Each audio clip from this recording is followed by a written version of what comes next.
Hello, friends, and welcome back to the Take Two podcast. I'm still doing this occasionally. I know I don't promote as much as tag commentaries, but it's still there. So I got some stuff on there for you to check out if you're curious. Thanks for joining us here. We have a very special guest with us. Hello, Mr. Griff. How are you? I'm good, man. How are you? Doing good, man. Glad to be here. Glad to be here with you for this one. This is a bit of a big undertaking for us, so we want to do it right, do it together. Yeah. Just have some fun. But to all of you who are wondering, the subject of this, what we're going to do is, so Griff and I had this idea where he wanted to do a movie review as a revenge thing for a movie that he dragged me to a couple of years ago. Oh, gosh. Was that when I dragged you to Resident Evil? Yeah. Oh, gosh. Raccoon City. Yeah, I still feel bad about that. Dude, I had such high hopes for that movie. And they exceeded your expectations. Yeah. Yeah. Gosh, I dedicated a whole episode just ripping that movie apart. Yeah, but we're not here to talk about. Anyway, we're just giving you some lore here. Yeah. He said just choose a movie and subject me to it. And I'll do it. Yeah, because he doesn't really do like movie stuff anymore, so it's like he's making an exception to do this. Yeah, I'll do stuff like for your podcast, but or just any content you do, but for myself, no. Yeah, so what we're going to do today is we're going to do a ZBH Explains It All on the Monsterverse, which, to those who don't know, that is the cinematic universe that Legendary and Warner Brothers has been making, starting with Godzilla 2014, going to this year with Godzilla X Kong: The New Empire. And it's spanning a decade, which is crazy to me. That this has been going on for 10 years. Yeah, I'm surprised it's been running this far. I wonder what else they're gonna do with it.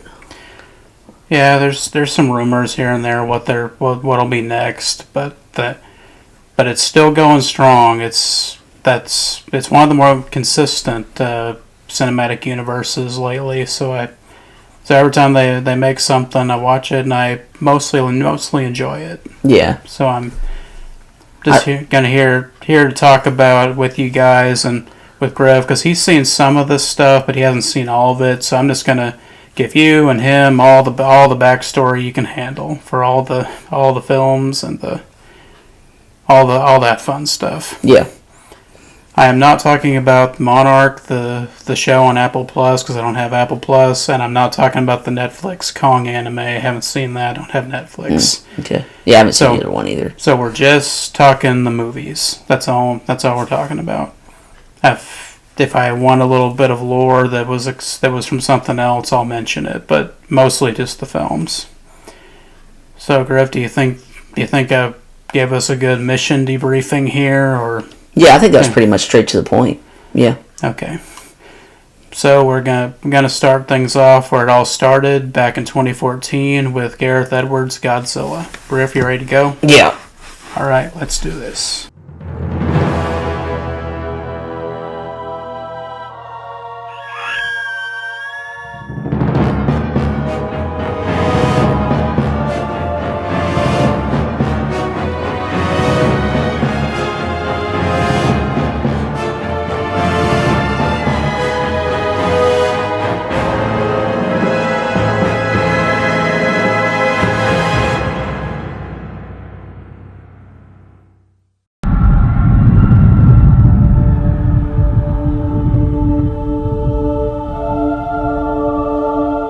Welcome back, friends. Hope you're still here with us, despite whatever transitional nonsense I put between these. That's the secret of video making. Everything's in the edit. You never know exactly what you're going to get until you make it. That's the best type of bloopers right there.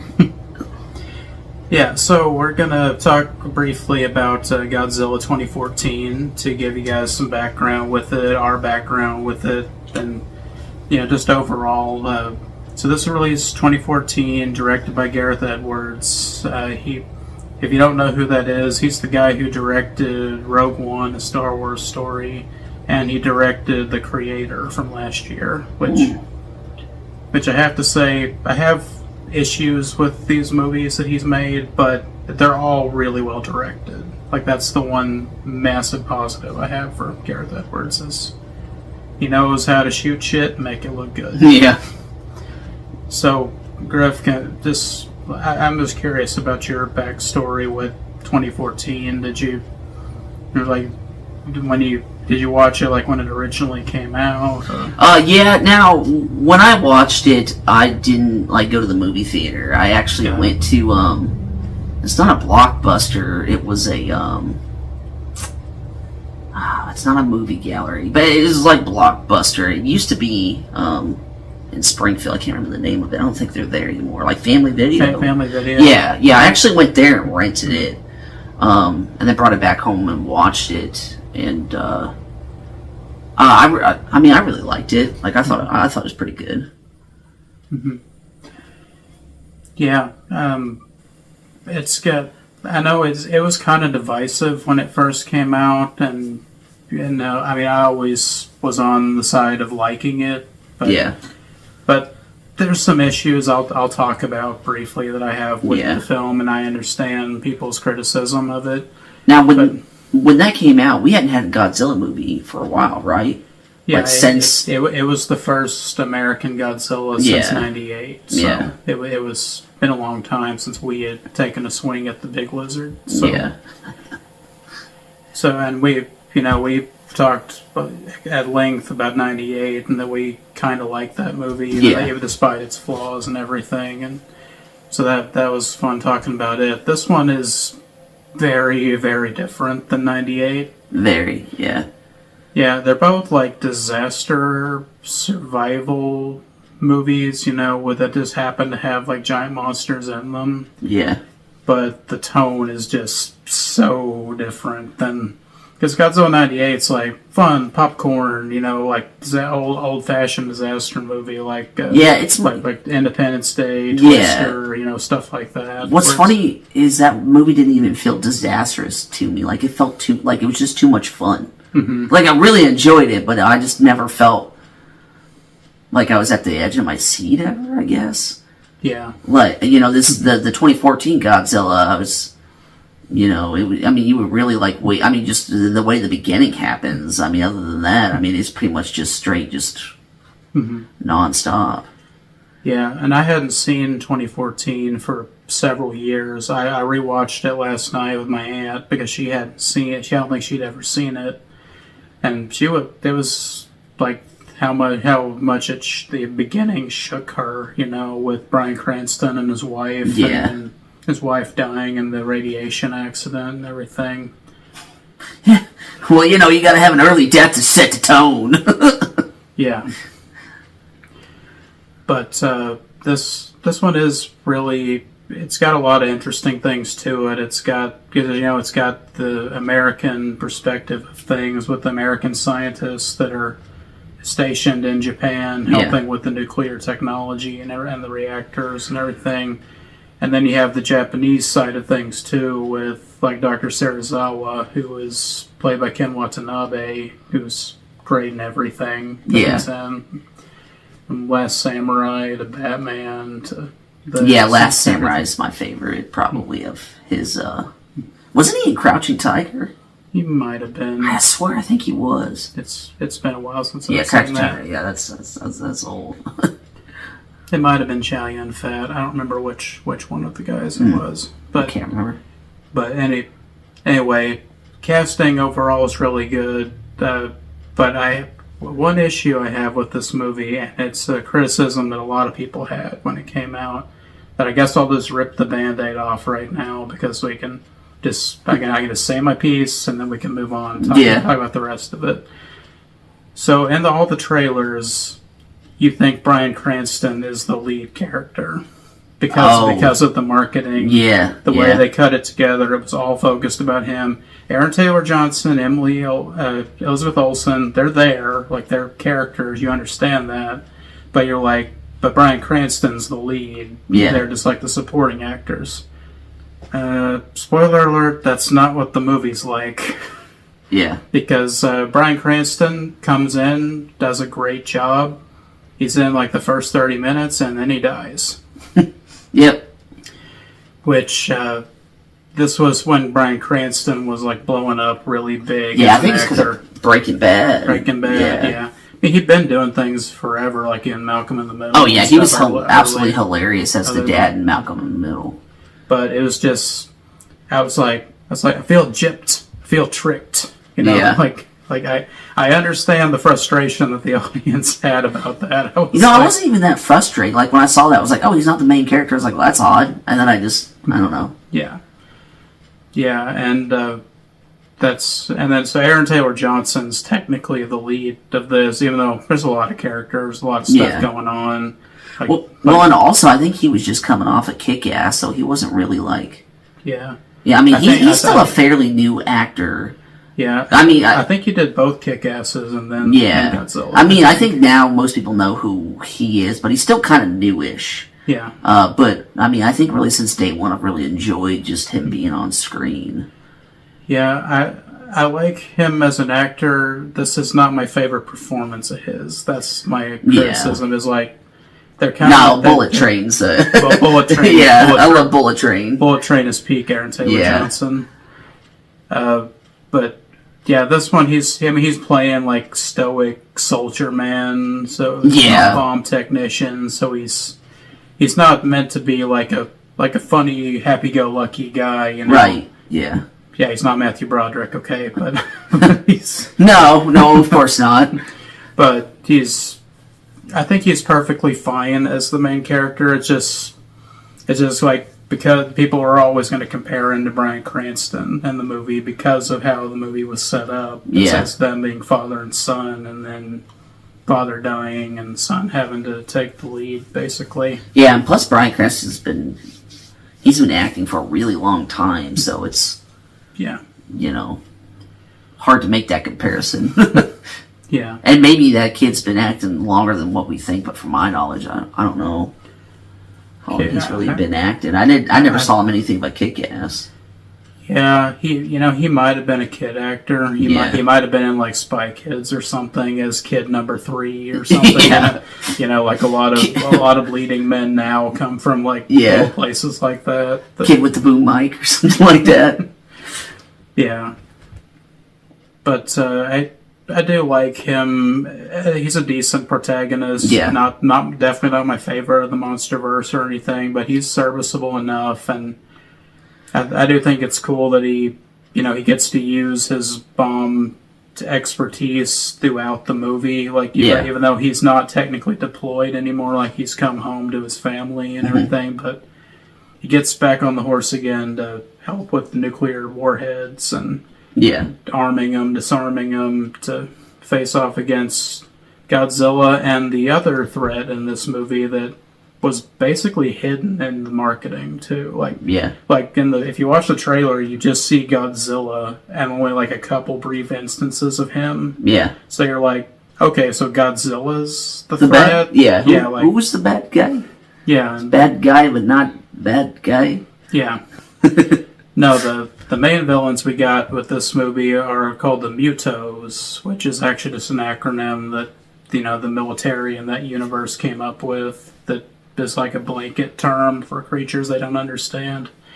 But they're basically Cloverfield cicadas. Yeah, that's how I would describe them. As let them fight. Yeah. That deservedly became a meme. Yeah. Anytime I see anything like that, I'm just let them fight. Yeah. When you can tell conflict is brewing in a movie, let them fight. Yeah. I kept saying that in the new Godzilla.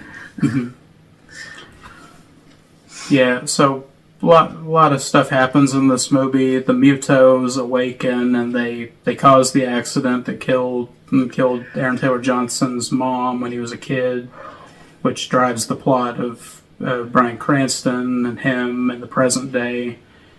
trying to figure out what the conspiracy was, what actually happened to the wife, and like what actually killed them, because it wasn't just radiation, it was something else.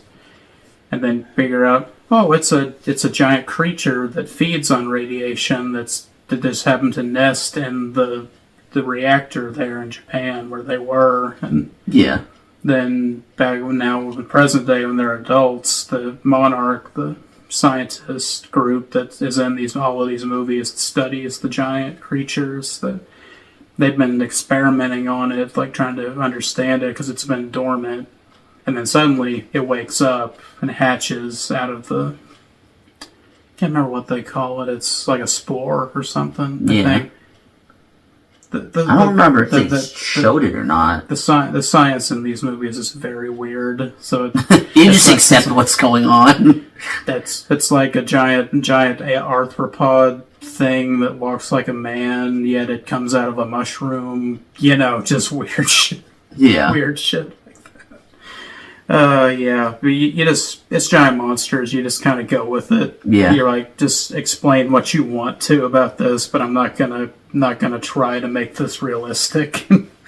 how any of this works. Yeah, or not much explanation. You're just like, oh, okay. Yeah.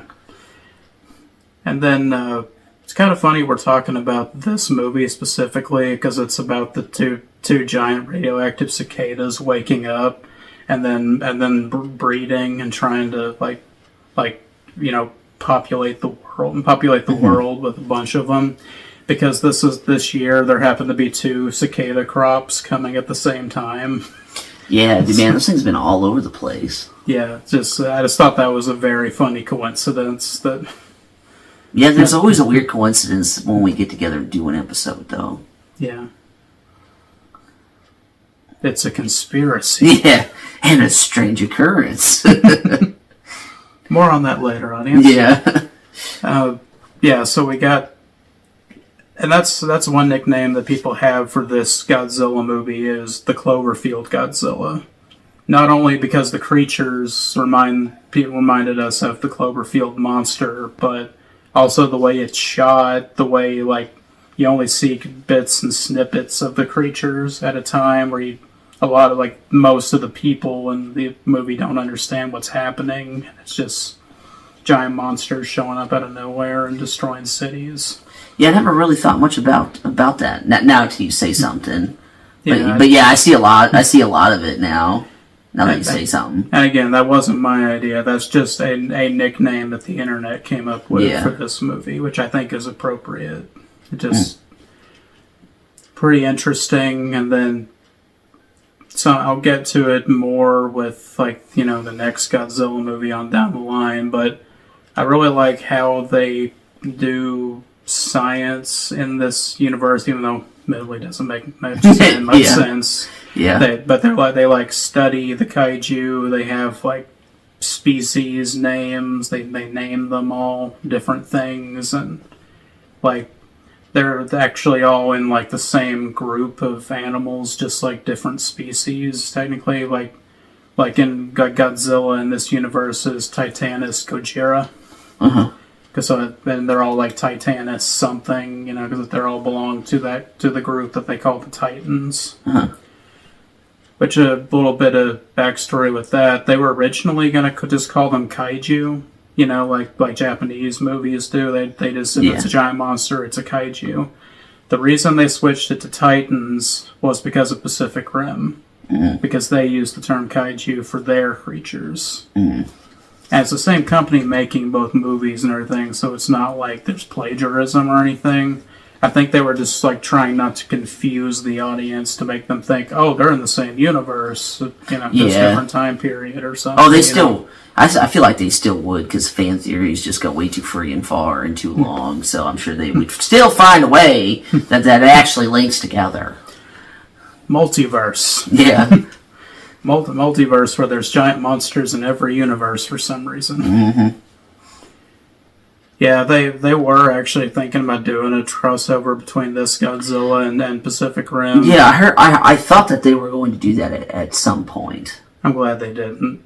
because I just don't see it working real. Because the tone of these movies is very different than Pacific Rim, and they science so differently between the franchises. And I mean, we don't get mechs in the Monsterverse until like 4 movies in. Yeah. When Pacific Rim, the opening credits, there are mechs fighting giant monsters. Yeah.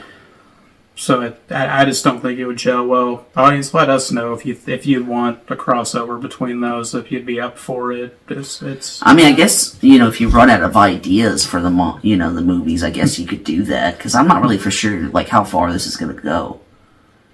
As long as they make money, they're going to keep making Right. Monsterverse movies. Money. They've got to have money. Money. Yeah.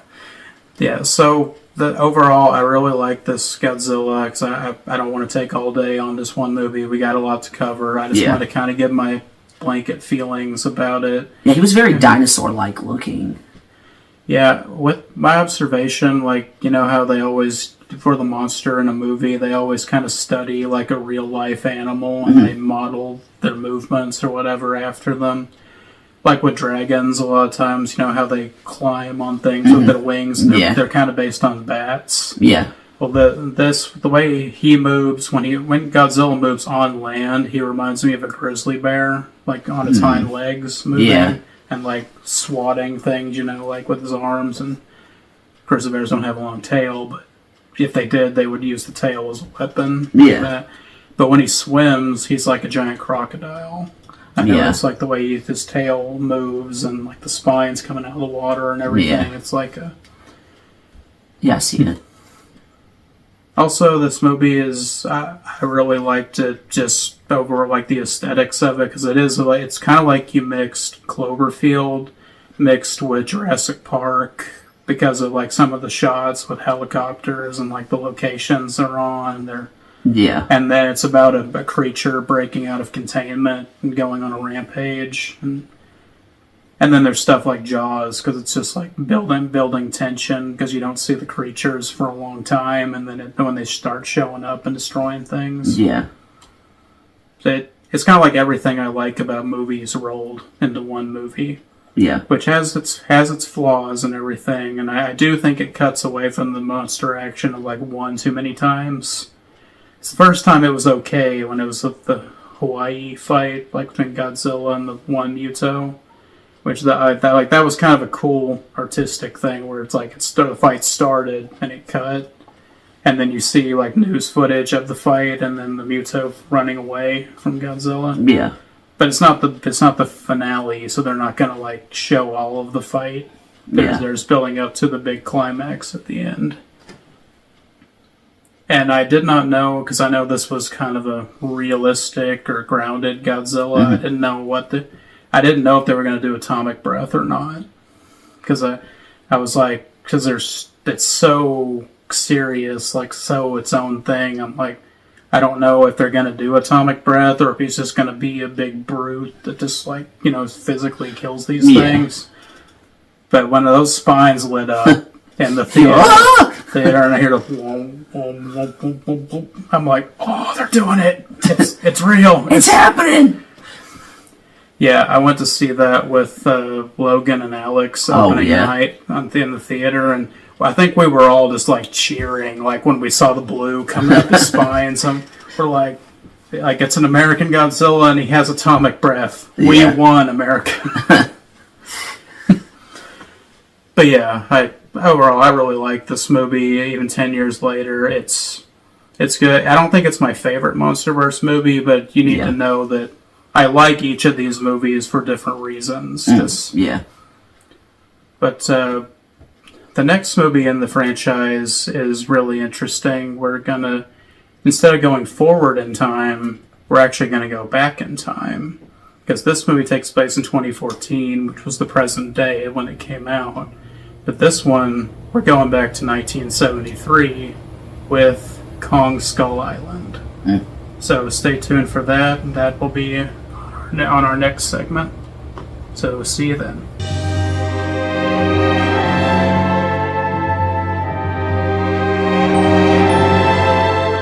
With the re-emergence of Godzilla, our world would never be the same again. On that day, we entered a new world of titans.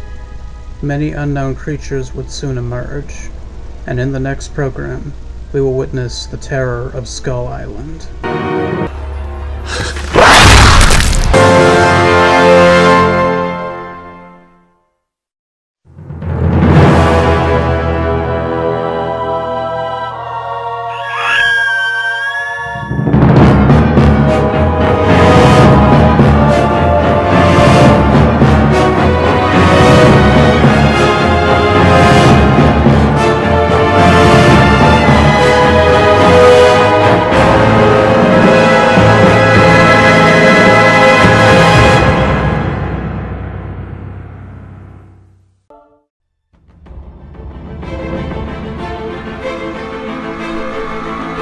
Hello friends, welcome back to the Take 2 coverage of the Monsterverse. We're on to our second entry here.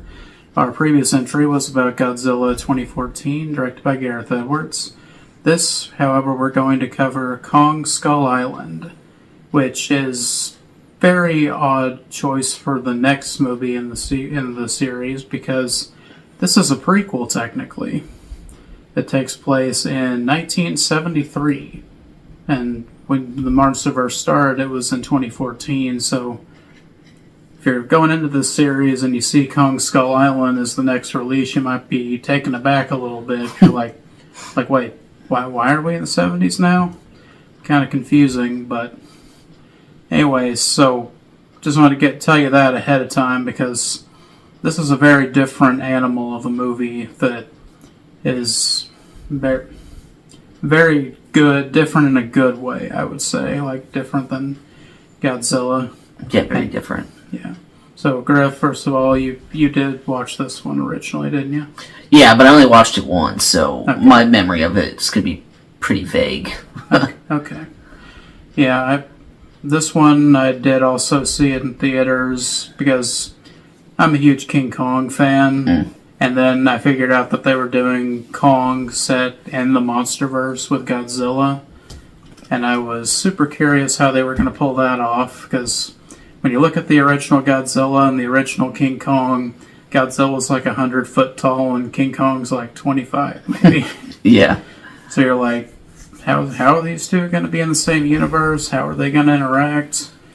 Well, Kong got a massive size upgrade in this series. Even bigger. Originally, there was the King Kong versus Godzilla film from the 60s that was, two guys in rubber suits fighting. That was like the first time that they ever did a crossover like that. But so this was the first time since then that had happened, that they were in the same universe, which was pretty neat. Yeah. And is it just me, or is it kind of yellow?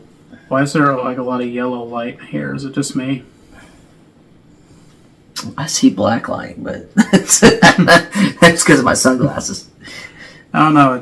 I'm not sure why everything looks yellow, but we'll just continue to go with it anyway. Looks yellow.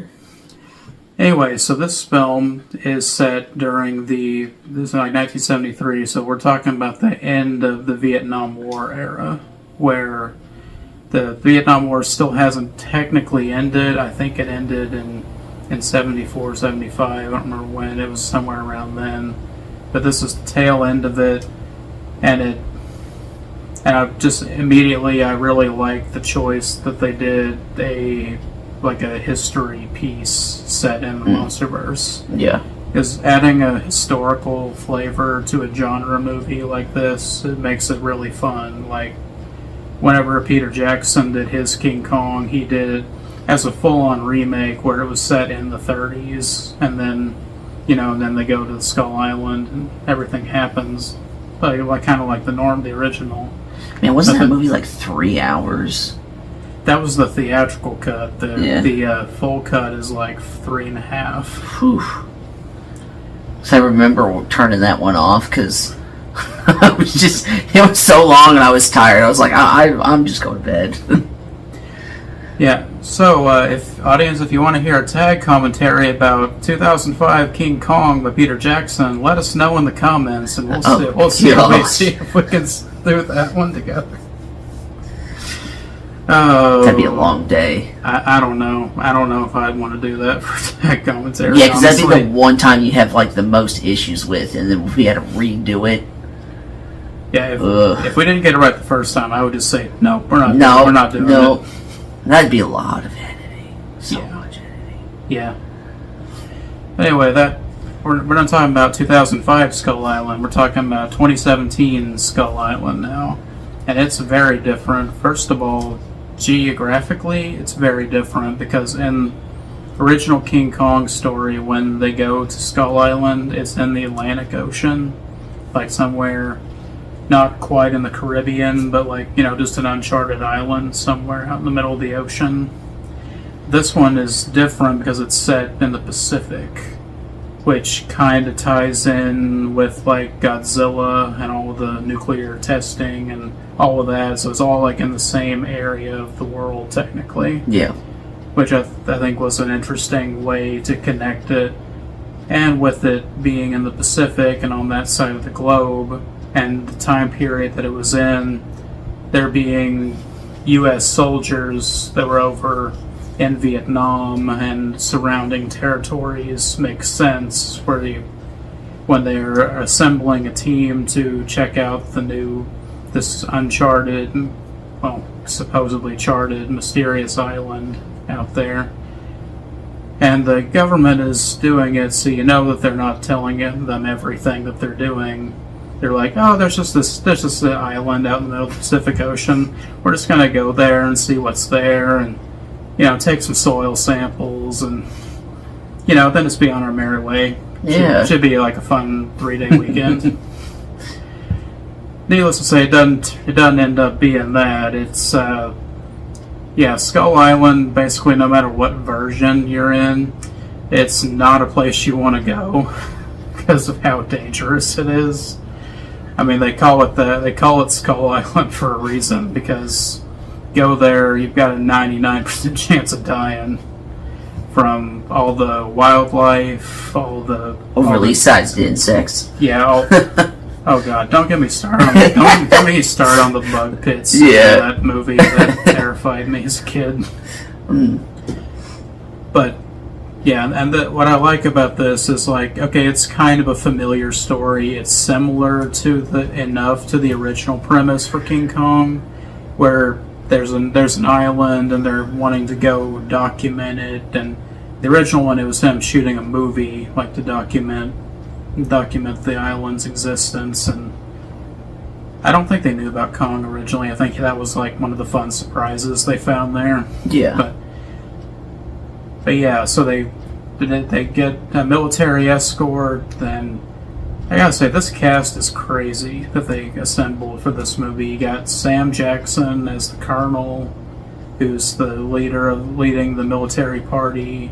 You got Tom Hiddleston as the mercenary that's like a tracker that they hire to help them with the unknown terrain to be able to navigate safely.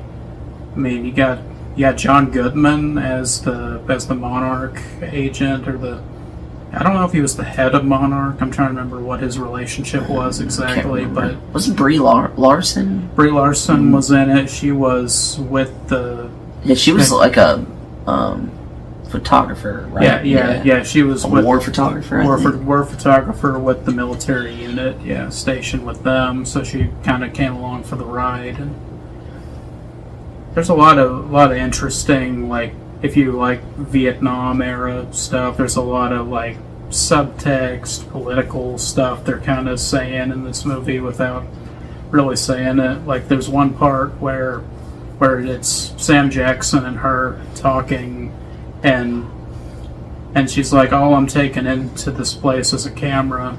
You guys are taking in a lot of military hardware and all that. And then Sam says something like, in your line of work, that camera is more dangerous than any gun I can carry. Yeah. Because of all Vietnam was like that was the first televised war where you saw like all the carnage that was happening over there, and that's what turned the U.S. against it, and why we had to pull out was this like morale for it. Nobody wanted to be there, so Yeah. I just like movies that have just a touch of flavor, like that have some commentary without it being beating you over the head with it, Yeah. Like something simple like that is a really cool idea. So we have our group together. We got the military, we got the photographer, we have the mercenary, and then we get to Skull Island. And I gotta say, Skull Island's beautiful in this movie. Like, it looks pretty good. I love the photography. Jordan Vogt Roberts is the director. I'm not familiar with any of his, I haven't seen any of the other of his movies, but I really just like how he directed this, how he did the color grading. Like, everything felt like the 70s, where it was at. And I mean, he's inspired by some movies. You can tell, like, definitely Apocalypse Now, because that's one of the most famous Vietnam era movies. Yeah, that shot when you see the helicopters coming up like that, that's definitely. Yeah. And speaking of helicopters, we get to maybe the best scene in the movie, even though it's really early in the movie. But you see them in the helicopters. They're dropping these little bomb things onto the jungle down below. They're doing seismic readings and stuff because it's making like echolocation type thing. And it's really cool. One of the guys has a radio. He's blasting Black Sabbath while they're flying over doing that. All these cool shots of the helicopters. And then, holy shit, a tree is flying right at them, goes right through a helicopter. And then that's when everything's super fast-paced, and then that happens, and it, slows down into slow-mo for, a minute. And you see everybody's reaction to it happening, and then you see that shot of the sunset, and then you see a giant creature standing right in front of the sun, just through the tree at you. And you're like, that's Kong. And he's a big boy in this series. He's no 25-footer like the original. He's in this movie. He's 100 feet tall. Yeah. It makes me question the logistics of a creature that big living on an island, but you just accept certain things like that. You're like, it's fine. But yeah, that scene, and I really like the music in this movie. I mentioned the Black Sabbath track playing over the helicopter scene. They do play some songs you're going to hear in a Vietnam era movie. There's a CCR song, there's a Jefferson Airplane song, but then the Black Sabbath one, I was like, oh, that's cool. I don't remember ever seeing a Vietnam era movie that had a Black Sabbath song in it, which is a nice change to something I didn't expect. But so shit hits the fan pretty fast when Kong shows up, tears right through the military unit, destroys their helicopters, everybody gets scattered all over the island. It's just pandemonium, and nobody knows what's going to happen next, and a lot of people get killed or eaten by Kong. And then that's when you get this one shot, which arguably is probably my favorite shot too, is whenever Kong stamps down on a helicopter, destroying it, and it catches on fire, and the fire goes up by his face, and you see this standoff between Sam Jackson and him, staring each other down, and you can just see the pure hatred in both of their eyes looking at each other. Did he ever drop the F-bomb in that? Because he always says mother flavor and something, and I don't remember if he did or not. He can't remember. The funny thing is, this is a PG-13 movie, so he could have said an F-bomb, but he's going to say it, and then he gets killed. Yeah. No, this movie does have an F-bomb in it, but it's not by him. It's by a character we haven't met yet. Character we're about to meet after the disaster happens. But something funny about Sam Jackson, he does say something in this movie that's from another movie he was in. whenever they take off of the carrier on the helicopters and they're flying into the storm, he says, "Hold on to your butts." Yeah. So I'm like, yeah, nah, I see what you did there. I see what you did there. I like that. All that was missing was him being a chain smoker. Yeah, right. Just having the cigarette coming out of his mouth. But yeah, so shit hits the fan. Kong kills a bunch of people. Everybody's stranded. They're trying to come back together, figure out what to do. And you can just tell that the Colonel is like he's probably has a lot of PTSD, goes through the war that he's fought, because he was fought in Vietnam for several years, and it all kind of comes to a head in this story where you see his men getting killed, mowed down like that, and you see his Kong as the enemy and it becomes a mission of him to kill Kong, like to avenge his soldiers that died, and maybe scapegoat his issues on the giant ape, maybe. Yeah. Instead of going to therapy, maybe he thinks killing an ape's going to solve his problems. That's a normal thing. So this movie, I would describe it, I did with Godzilla, the last one, I kind of described it as like 3 different things put together. This movie is like the original King Kong mixed with Apocalypse Now and mixed with Moby Dick. Because the story of Moby Dick is Captain Ahab, his life got ruined by the whale attacking him and destroying everything. And he becomes bent on revenge to kill the whale. It's basically Moby Dick, just with a soldier and an ape instead of a captain and a whale. Yeah. So all ideas that I really like, and they're just surprised at like how different they are, but they all kind of blend together pretty well.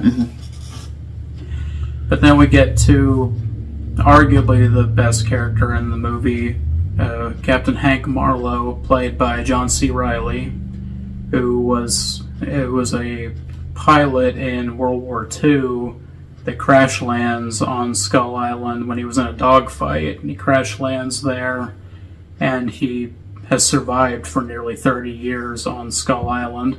Gone a little crazy, like anybody would that survives that long in a place like that. You guys shouldn't be here. Yeah, but John C. Reilly is great and everything, like whether it's funny or kind of serious, and this one's kind of both. Yeah, when you see him like be serious, it's odd because it's hard for me to see past like Talladega Nights or Step Brothers, to see him. I mean, like even in, which I know this is not anything of what we're talking about, but we're just talking about his career and him being serious. But like in like What's Eating Gilbert Grape, he's in that. And I mean, I don't. He almost never cracks a joke. Like it's just, yeah. He's also in Gangs of New York. Oh yeah. He was he had a couple of jokes in that movie. Like he was like kind of a buddy guy. Yeah. He was corrupt, but anyway, he played the balance the comedy and the seriousness in that role pretty well too. But yeah, John C. Reilly, I think this movie has a lot of characters too, but a lot of them get killed by the many creatures and encounters they have on Skull Island. So by the end of it, there's only a handful of them. But I do like his character a lot, and him being a fish out of water character, because he's like, when he sees these soldiers, you can tell like they're Americans, and he's like, hey, the war, did we win? Yeah, then also you got his ending when he gets to go back to his family. I love that. Yeah, that was I like that. That was one of those things that I liked about that they added, because they didn't have to add that in there, but they did. Yeah. And I don't think they've ever done like a comic book story of this, but I would love if they did the story, because he starts out the movie that he's in the dogfight and he crash lands on the island with the Japanese Zero pilot that they eventually become friends. Yeah, that they survive together on Skull Island, and he says that he became my brother. Yeah. And then villainous creatures of the island that's you talk about in a second killed him, and he has his grave, made a grave for him, and he said like we promised to never leave each other behind. And it's like, this is kind of a silly monster movie. He's bringing a little gravitas to it. Yeah, I like that. Yeah, then I think he kept his sword too. Yeah. He kept the katana or whatever it technically was. I wasn't for sure. I was like, I'd have to look it up. It's not like a normal katana, but it's something like that. But anyway, I really like that element of the story. The happy ending he gets when he goes back to the world finally after all these years and meets his son, who was like a newborn when he crashed, and then he's an adult when he gets home. Yeah. Which is really cool that actor who plays his son actually played him in the flashback too. Oh, really? Which I always think that's cool. I didn't even notice that. I think that's cool when they do stuff like that. Yeah. They make him look different enough that you can tell that it's a different character. Yeah. But I just noticed that, and I was like, I noticed that. That's cool that when they can use an actor for more than one role. Yeah. Like that. They also did that with Toby Kebbell in this movie, who is Sergeant Chapman.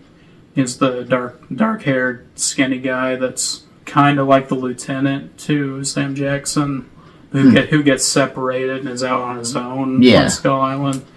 So he plays Chapman, but he also does the motion capture for Kong for the movie. Okay. Which is really cool.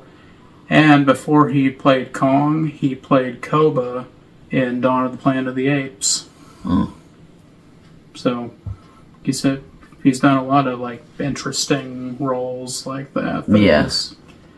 So it's kind of weird that Toby Kebbell, even though he was up and coming, he gets killed off kind of unceremoniously in the movie. Yeah. But then when you realize, he's also playing Kong, he gets a good amount of screen time between those two roles. Yeah. He plays. So now we kind of give a backstory on everything. The villainous creatures, because there's got to be a villainous creatures in these movies. In Godzilla, we had the Mutos, and this one we have the Skull Crawlers, which are these really, really bizarre, snake lizard things. It's like halfway between a snake and a lizard, where it's got the front part of a lizard, but then it's got a tail. It just has two arms, and then a giant tail behind it, where it's just really bizarre looking. Apparently, it's based on a creature from the original, 1933 King Kong. Yeah. There's a little claymation creature that's in one part where it's just like a two-legged lizard climbing up a wall. Apparently they took that as the basis, and then this made the skull crawlers out of them. Which I thought was pretty cool. And then we got a parallel storytelling between this one and Godzilla. The Mutos, I don't think I mentioned it in the Godzilla section, but the Mutos actually killed one of Godzilla's species in the past. That's the skeleton that they find. And in this movie, the Skull Crawlers killed Kong's parents. Okay. And so that's why he's the last of the apes on Skull Island, is because of the Skull Crawlers. Okay. So it's personal for him. He's trying to kill these things and stop them from taking over the island. Which, simple stuff, but I think it's done well enough that it doesn't matter. It doesn't have to be super complicated. Yeah. With a monster, you want to give them a little bit of personality, a little bit of so you can understand them, but also them not being too human. Just we can understand being orphaned and just wanting to kill the things that did it. So so that's an easy enough motivation to understand. So we got that storyline going on with Kong and the Skull Crawlers rising up, trying to take over the island, and him trying to keep them in check.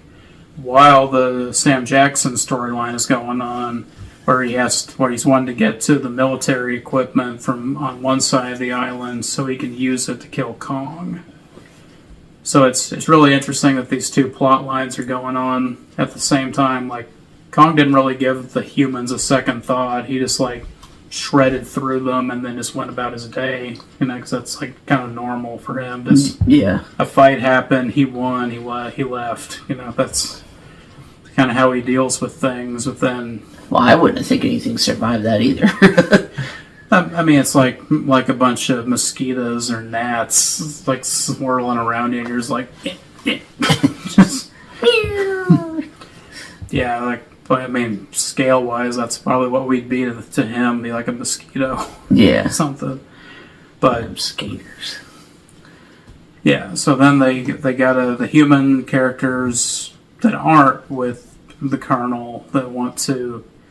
They just want to get off the island safely. Like, they find Hank, Marlowe, and the Iwi tribe. I didn't mention them yet, which they're really interesting. An interesting take on the Skull Island natives. They're very, very different than the previous ones. Like, I think Peter Jackson might have gone a little too far in the horror element with his, because they're like cannibals and stuff. And I'm like, you can make them, like, vicious or whatever, but they were, like, doing, like, human sacrifice and stuff, and I'm like, maybe tone it down just a little bit. Because you got all the giant monsters that are trying to eat people anyway. You don't need to make the human characters that crazy and dangerous, too. Yeah. But this one, I just like it that they're basically like pacifists, so they just live in a small village at the center of the island, I think it is. They built a wall to keep most of the creatures out, and they basically hid the entire time almost. Yeah, and they don't speak basically. They've learned to communicate non-verbally so they don't alert predators of their presence, so they can move about the island unseen. Yeah. Which is a pretty cool idea, but again, really, really simple storytelling. That, you know, Hank and the Iwi tribe befriended each other, and he's helped them out in what ways he can. They help him out, and it's just nice to see two people from such different worlds working together like that to survive. Yeah, kind of like the story with the Zero pilot too. Yeah. But, so we're gonna move into the climax here, so we can I don't want to be here all day talking about the one. Turn your phone to silent or I'll shove it so far you'll have to answer it through your No, easy now. One movie.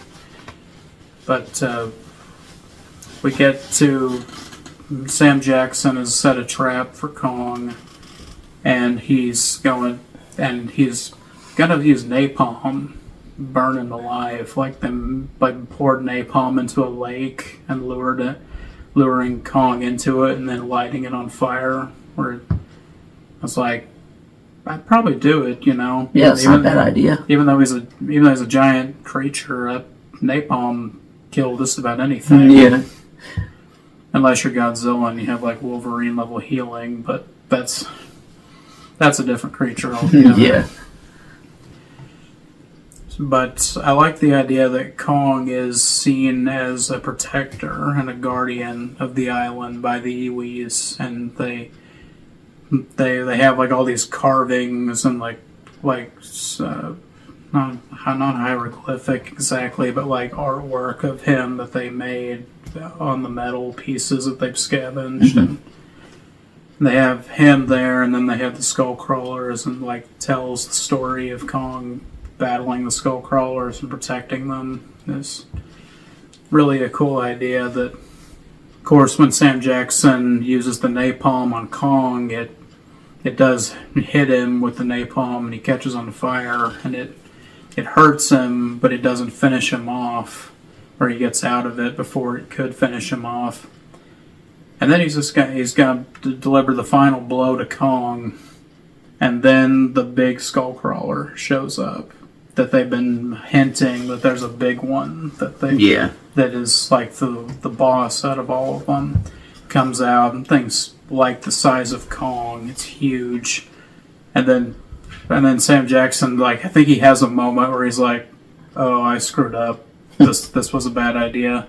But at that point, it's like he's too far gone, so he's like, he's gonna kill Kong anyway, just blow him up. And that's the moment where he says, "Die, you mother," and then Kong crushes him. I was like, "Oh, you almost got it. Almost. John C. Reilly actually gets the F-bomb of the movie, but I won't spoil it because it makes the scene very funny when he does it. Yeah. But yeah, Kong fights the big skullcrawler, and the humans help him out the best they can. Through the combined forces, they end up winning, and a few of the humans die, but most of them get to safety, which a pretty nice ending, you know, considering a King Kong movie normally ends with Kong getting riddled with bullets and dying. It's kind of nice to see an ending where Kong actually lives. Yeah. And now his homeland is not entirely free of skullcrawlers, because there's other ones that show up later on in the series, but the big one, the one that was a threat, is dead. So he gets a slightly more peaceful life going forward. So, do you have any other thoughts you want to say about this movie, Griff? No. Okay. Then we're going to move on back to present day 5 years ago, 2019, with Godzilla King of the Monsters. Stay tuned, we'll see you there.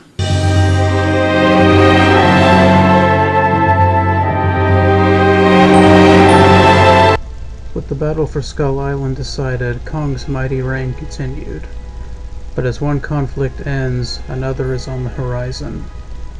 Now Godzilla must defend his throne, and in the next program, his ancient rival awakens.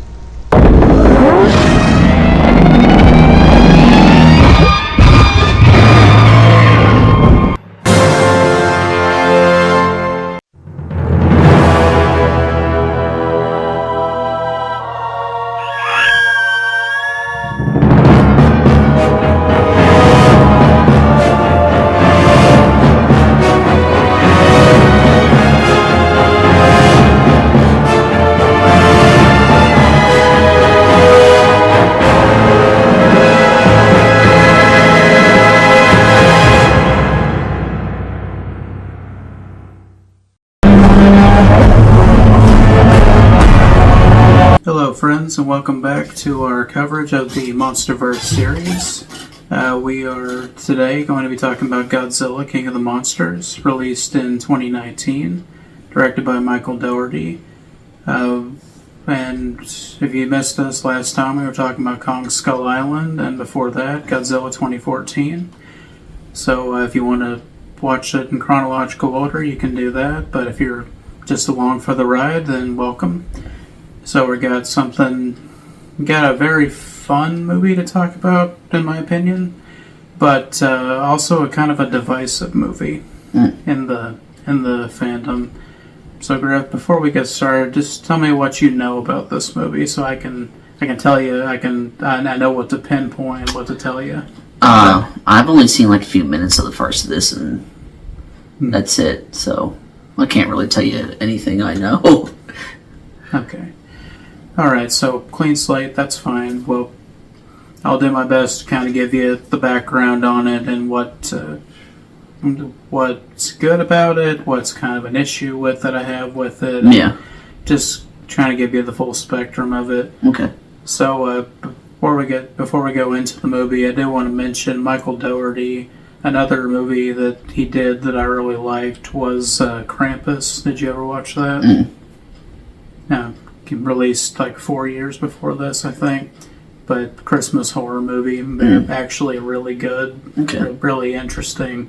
He loves like monsters and creatures, so he has a lot of fun designs in that movie, and then he took it to another level with this movie with all the titans and everything. Yeah. So it's pretty neat there. So I'm just going to come clean to the audience. Overall, I'm not going to say it is my favorite Monsterverse movie, but it's close. I'd say, like, between Kong Skull Island, this one, and then the newest one, Godzilla X Kong, probably my top three. Even though I like all of these movies, I just wanted to get that done off the bat. So with this, it's a sequel to the 2014 Godzilla, technically, and it's all about the world like reacting to suddenly we know the Titans exist. How do we come to terms with that? What do we do if one of them attacks us again, like the Mutos did? And are there any countermeasures we can do against creatures like that? Very typical Godzilla movie stuff. Like, that's always a thing in like the Japanese ones, is like, if Godzilla ever turned on us, what do we have to stop him? Can we even stop him? Yeah. That kind of thing. Luckily for us, this version of Godzilla is firmly an anti-hero. Like, he's not out to destroy humanity, and he's kind of a guardian of the earth, so he's mostly on our side, but a few people are going to die because of, collateral damage. Yeah. Cities getting destroyed, but collateral damage is kind of a theme in this movie specifically. Because in 2014 Godzilla, the finale happens in San Francisco, and the city basically gets like wiped off the face of the earth because of all the destruction. Mm-hmm.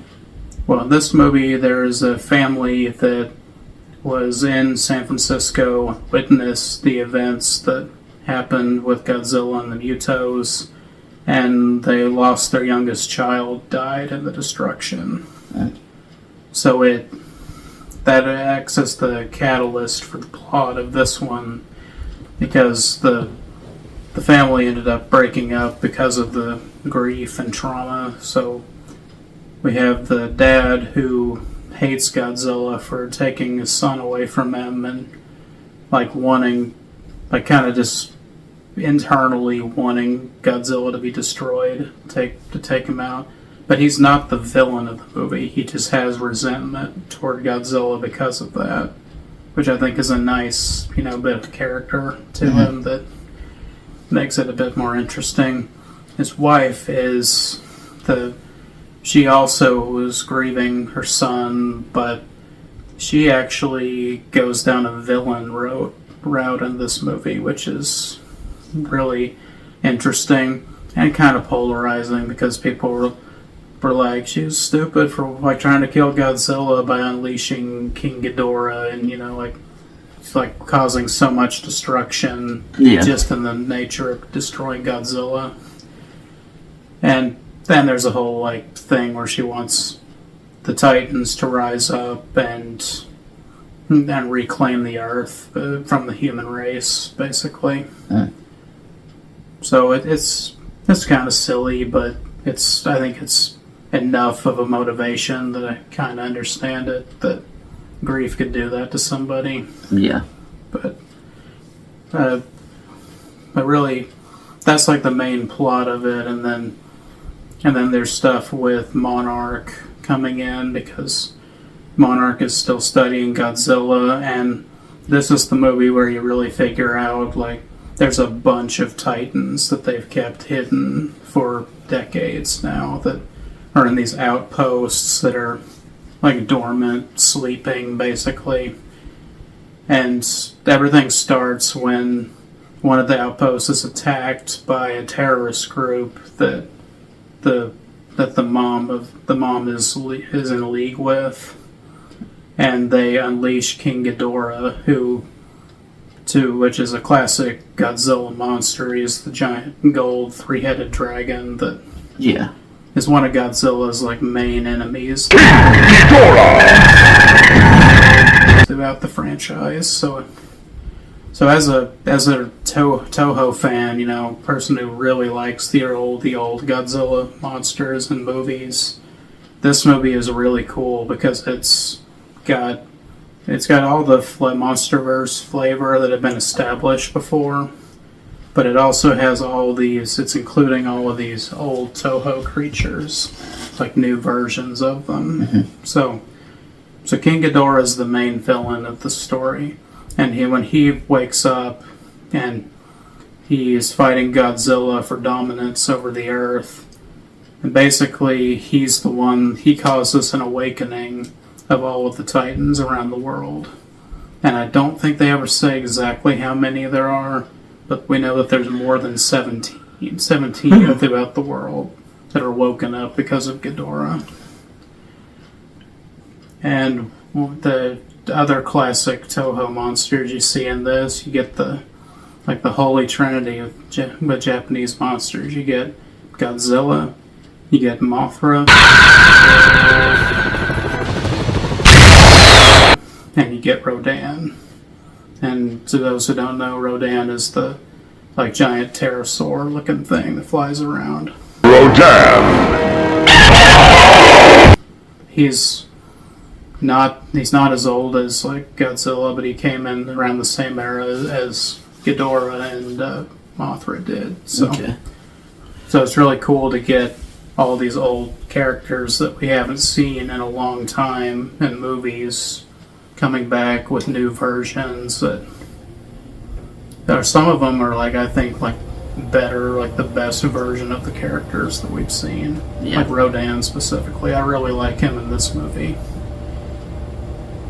So all that craziness is happening, and the world's falling into chaos because of the Titans being unleashed, and they're going by the old idea of, an alpha of a pack leads the pack, and then all the members of the pack follow what the alpha's instructions are. Mm-hmm. Outdated science now, but it's just that's the concept they're going with, is that Ghidorah and Godzilla are fighting for that alpha position. Okay.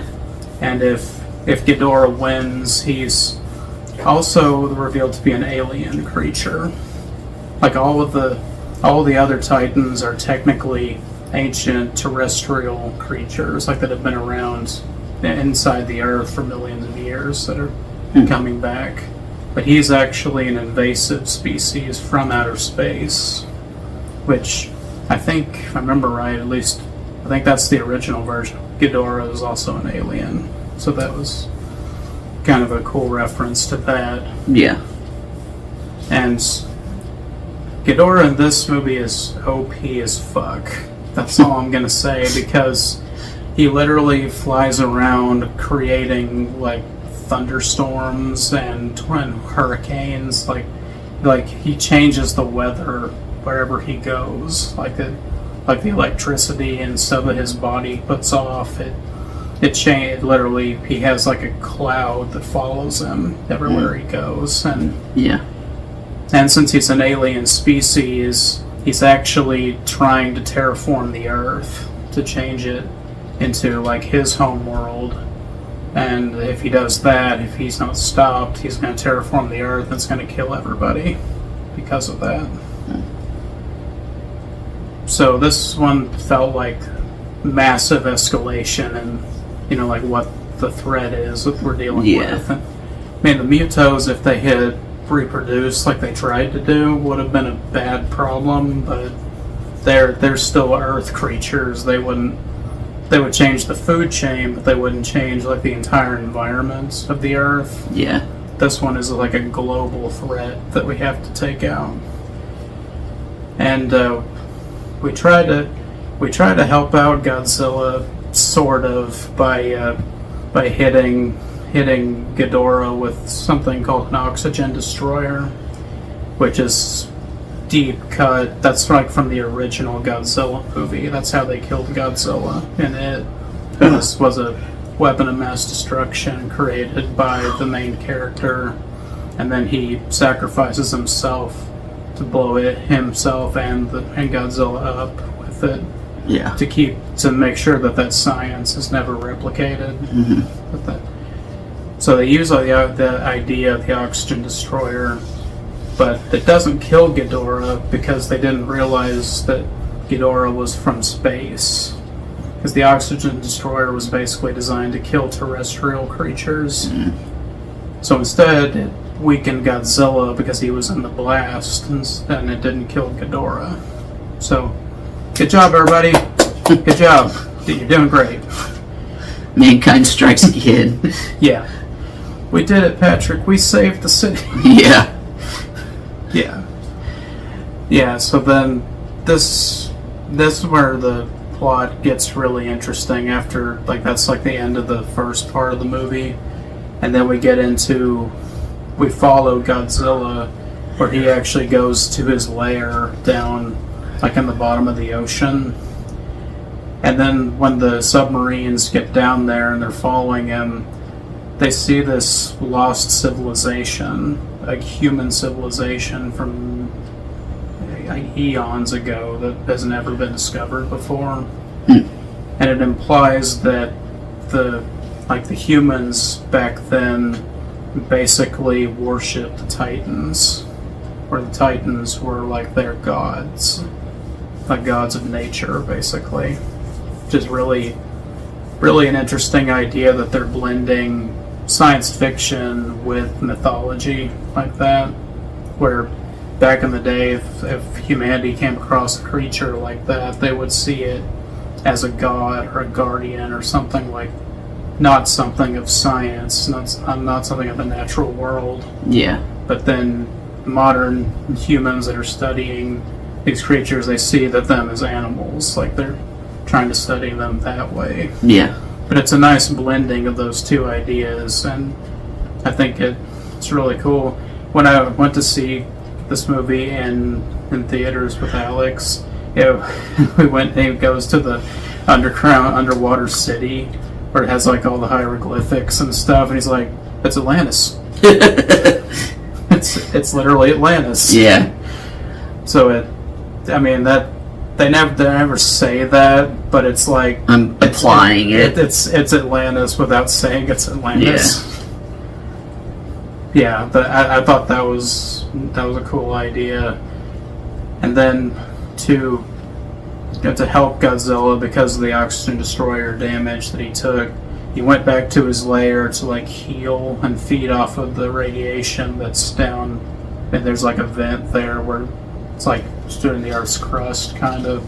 He's feeding the radiation from within the Earth.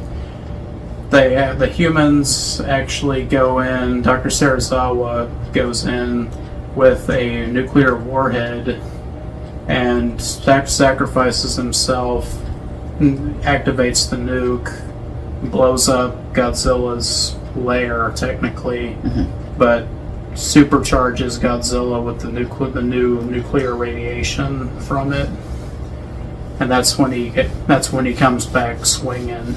Is he gets that power up from that, and he comes back to take charge, take out Ghidorah. Yeah. And something funny about this is that there's like the climax of this movie is like a tag team fight, basically. Because I mentioned Ghidorah, Ghidorah and Godzilla are the main combatants, but then Rodan and Mothra are also in the film. Rodan fights Ghidorah when they first meet, because Rodan's like kind of like a shitheel in this universe. he wants to be in charge. Yeah. He fights Ghidorah, gets his ass kicked, and then he's Ghidorah's like second in command. And then, so it's like Ghidorah and Rodan versus Godzilla and Mothra as like the big final showdown. Yeah.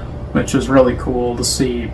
Just seeing all of them on screen together like this in a big fight was really nostalgic for me, because it just reminded me of those rubber suit days, Yeah, I miss the day of practical effect like that. Not that the new stuff doesn't look bad, but it just looks like another CGI movie.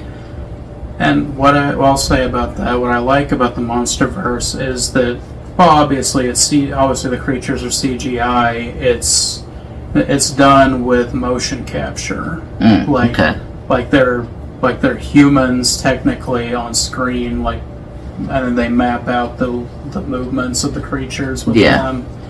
And it's really funny watching the behind the scenes of this movie, because seeing the guy who does Ghidorah, because he has the 3 heads, he uses his arms as like the heads. It's really funny. But I really like that it's a respectful to the franchise. You know, like it's different than the previous ones, but it still has the same DNA from the old ones, just with some new things thrown in.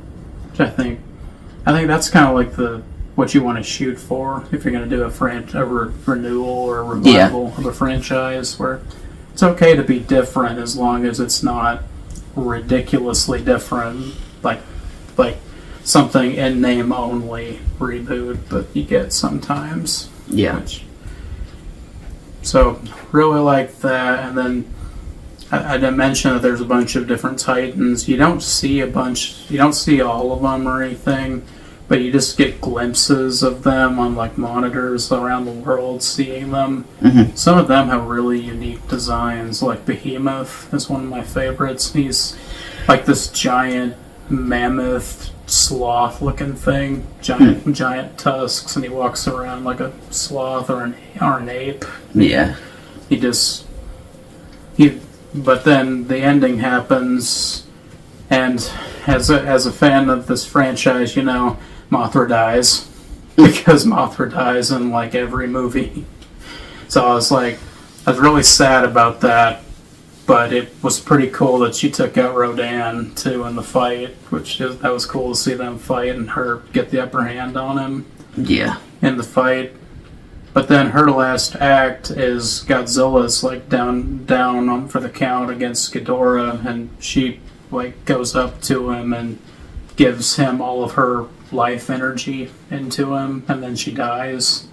And then he comes back and he's got like a thermonuclear power. His color scheme changes completely, and he just really cool visually. And instead of the atomic breath that he's had this whole time, his attack in this is like this giant burst shockwave thing that he does, where Ghidorah's like going at him, and he just goes, hits him with a full wave of radiation.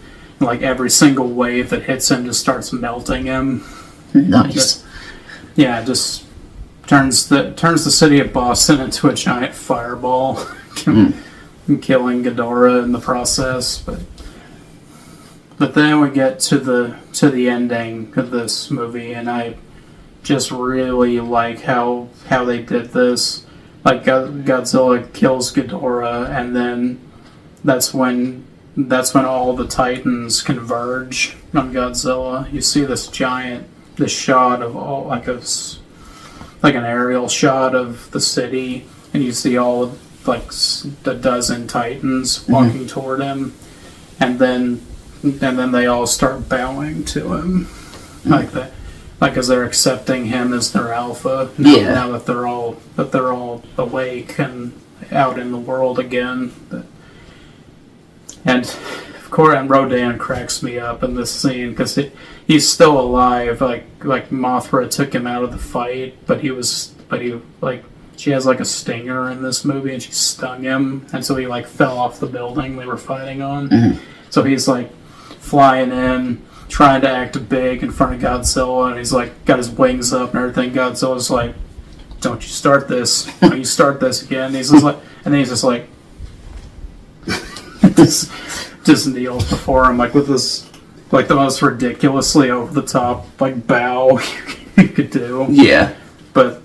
We affectionately, in the Monsterverse fandom, we affectionately call him Starscream, because he's basically Starscream from Transformers. Yeah. It's like, oh, I'll serve you, Megatron, unless the Optimus kills you, then I'll serve Optimus. Well, I'll be in charge one day. Yeah. You better watch your back, Optimus. I love characters like that are just. Like, you don't trust them at all, but they're like, you kind of need them around to do what you're doing. But yeah, this this ending shot and the music and everything just, and then Godzilla roars at the sky and then it cuts and that's the end. And the music, and then the song starts playing. They did a cover of, have you ever heard Godzilla by Blue Oyster Cult? Yeah. They did the one of the composers of this movie did a revamp of the song with like bass boosted and with like chanting and stuff as the background to the song. And just this whole credit sequence with that song as the backdrop, and you see all of the Titans like going around the world and everything being declassified, like news articles being written about the events that happened, and you just really feel how the world has changed by the end of this movie, like that the world will never quite be the same way again. And just when I think I couldn't get more hyped by this ending, the last part of it shows scientists going to Skull Island, and they've discovered these markings in a cave that show an ancient war between Godzilla and Kong. So you're like, oh, I see what you're setting up now. Okay, alright. Yeah. So yeah, that's one of my favorite film endings and like credit sequences, because it just, the way it all built to that and the way it ended was just so satisfying to me. So in case you didn't realize it, I do recommend you watch the film at some point. Just when you get around to it. Yeah. If you want to get the full Monsterverse experience. If you don't, I get it. That's fine. I just wanted to share a little bit of my enthusiasm about the movie with you, because it's, if you like the old stuff, this is a fun movie to watch. That's new-ish, but got some of the same ideas coming in there. I do have one criticism though, and that is the character of Rick. He's a monarch scientist played by Bradley Whitford. Really like Bradley Whitford as an actor. He's a good actor, and it's not that he's not acting well as this character.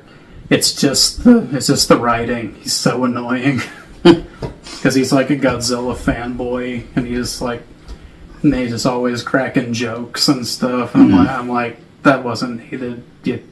You could have just been a scientist guy who says a couple funny things, here and there, but it's like they kept pushing him into the movie. I'm like, no, we're good. Like they were trying too hard for you to want to like this guy, and the more they tried, you're just like, I like him even less, so stop trying. Yeah. But the last time we see him so far in the franchise is the end of this movie. He does have an exchange with another character that I did really like. This bit of dialogue that's after Ghidorah is dead, and that's when all the Titans are around Godzilla, and Godzilla's reigned as king of the monsters. And he's just like, Jesus, I'm glad he's on our side. And then the other character says, for now. So I was just like, yeah, I like the idea where they're going with this, is that Godzilla now has a Titan like army behind him. Yeah. It's like, humanity, you better stay in line. If Godzilla doesn't like what you're doing, he can send his posse after you and just wipe you off the face of the earth. Yeah. Yeah. So, not a perfect film. This is my dark horse, I would say, of the franchise, because it worked much more than I thought it would, and I was afraid all these conflicting tones wouldn't work, and it did. Pretty much. Yeah. So, highly recommend you guys check that one out. Next time, we'll be visiting what the end of this movie set up, Godzilla vs. Kong. The long-awaited rematch from the 60s. Finally see a modern reinterpretation of two guys in rubber suits punching each other on an island. Yeah. So look forward to that, and we'll see you next time.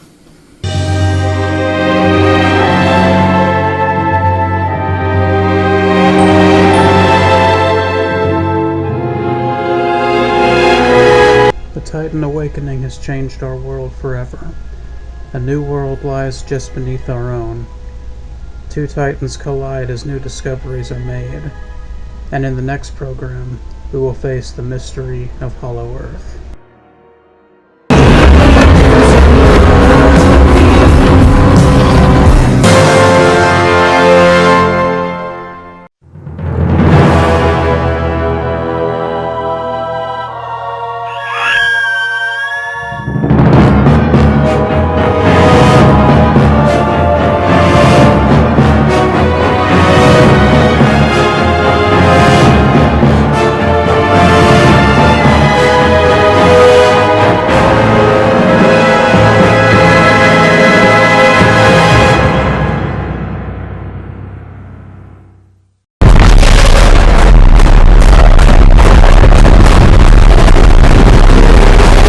And welcome back, friends, to the coverage of the Monsterverse series.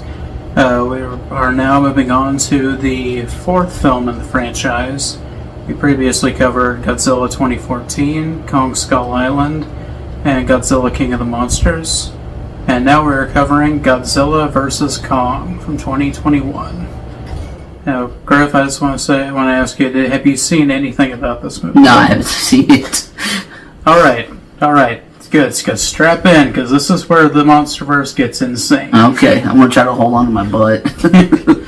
Yeah. So this is the movie that they just said, you know what? Fuck it. We're just gonna make shit up. We're gonna throw this at you, and this, and accept it all. I mean, some of it was set up before, so some of it's paying off things that were set up, but some of it's just like, yeah, we just thought this would be cool, so we're just going to do this. Yeah. So, to listeners out there, are you guys familiar with the Hollow Earth theory? Griff, are you familiar with the Hollow Earth theory? Well, kinda. So I know of it from like Journey to the Center of the Earth. Yeah. And that's about all I can think of off the top of my head. Yeah. Yeah. There's a lot of series, like older books that detail going into the Earth and finding an old civilization or like a prehistoric world or something down there. Land of the Lost, that's another one. Land of the Lost. The Pellucidar book series, I'm a big fan of. It's all about the hidden world within the Earth's crust. So, really interesting stuff. You may be asking, why am I talking about this? Trust me, it's vital information for this film, because this is when they've hinted that the Earth in the Monsterverse has a hollow and has hollow areas in it. That there's something down there. Which in King of the Monsters we saw Godzilla's lair, which technically was like a pocket deep under the ocean, like under the earth too, to where that lost civilization that was totally not Atlantis was. So and then in Kong Skull Island, whenever they were testing, dropping the bombs, like doing the echolocation thing, they figured out that Skull Island is basically hollow underneath. So they were laying in hints that there was something bigger down there the whole time. It's just you don't realize it whenever you first watch everything, and then this movie happens, and that's when you're like okay, they were actually building to something that is now we're going into the Hollow Earth, and I'll come back to that, but I want to just give you a basic plot beat down here so we know what happens. So, the protagonists of this movie, there are a few human characters. There's Alexander Skarsgård. He's a scientist who actually believes in the Hollow Earth theory. Because his brother was with Monarch, if I remember correctly. And they were actually trying to venture down into the Hollow Earth to study it, but then his ship got crushed and he died. So it's become like a mission for him to to figure out that to go into the Hollow Earth to see what his brother was trying to find. Yeah. So that's kind of a neat story, you know, just one of many little bits of character in this movie. And then I know you said you hadn't seen this one, but in the next movie she's also in it. Rebecca Hall, who's the scientist who has the little deaf girl that's her adopted daughter, who was one of the Iwi tribe from Skull Island. That Skull Island has basically been destroyed at this point, and she was the last survivor of that tribe. And so their storyline and the little girl's, Gia's connection to Kong is a really interesting through line with this movie and the next one. Because her being deaf, she speaks through signing. Like, that's how she communicates. And in this movie, like, when Kong has been spending time with her as, like, kind of her guardian whenever they were living on Skull Island, he learned sign language. Yeah. And whenever I saw the movie the first time and I saw him sign something to her, I was like, oh, shit, that's cool. Yeah. Well, and just monkeys in general have, I mean, just a lot of, in that range of species have learned sign language. So it's like, I don't feel like that's, I know we're in a monster universe and we're just accepting what's going on, but like, I really don't feel like him learning sign language is something that's like that far out there, because that's something that can be done. Just a little taste of realism. Yeah, and as a huge fan of the most recent Planet of the Apes series, where you saw like Caesar learn signing, and then he eventually learned to speak and all that. And Caesar is home. Yeah, I love stories like that with apes learning to speak to humans and that kind of thing. Also, I have an idea for a video I might do at some point in the future about movies starring apes. So, audience, let me know if that interests you at all. I'll take it under advisement if you want to hear more thoughts about those movies. Not specifically Planet of the Apes, just, you know, there's a lot of movies with apes in them that are interesting. But anyway, so we have this group here with the Rebecca Hall and Gia and Kong. And then Alexander Skarsgård joins them, along with Apex Cybernetics, who are a technology company that's definitely not evil. Yeah, because the name doesn't sound evil at all. Yeah. And I'm like watching a Monsterverse movie, and I'm like, Cybernetics. I'm like, oh, I think I know where this is going. It just sounds like Skynet, but just not saying it. Yeah, I'm just like, I was like, I think I see a classic Toho monster in our future coming very soon. I'm like, yeah, I see what you're doing. And again, with the trailers, like not being edited well, or like showing something they shouldn't. Yeah, I'm just gonna say Mechagodzilla's in the movie. Yeah. And even in the trailer, like they're highlighting it's Godzilla and Kong fighting each other. Like that's mostly what they show. But there's a couple of scenes where you see destruction happening, and you see a silver Godzilla-looking thing in the background. I'm like, guys, come on! I know what that is. It's right there. You're not hiding anything. Yeah. So yeah, that comes in a little bit later. I'll talk about that when that happens. But the totally not evil company Apex wants to go into the Hollow Earth to study the energy sources down there, which is totally not a front for anything and is totally benevolent. But yeah, they hire Skarsgård, and they go and end up going with Gia because of her connection to Kong.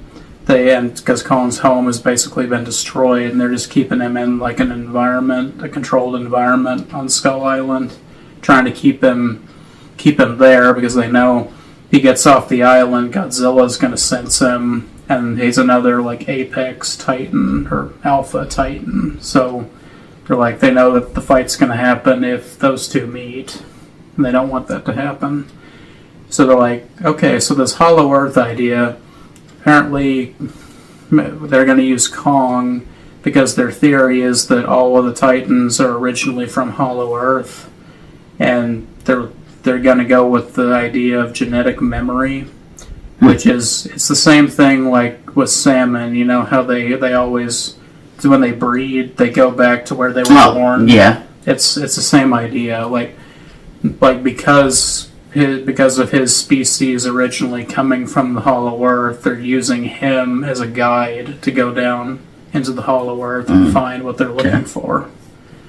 It's very similar to the movie Congo, if you guys have ever seen that. It's a really interesting 90s movie about a gorilla that learns to speak, that they go into the Congo to bring it home, and then there's also a treasure hunt element to it.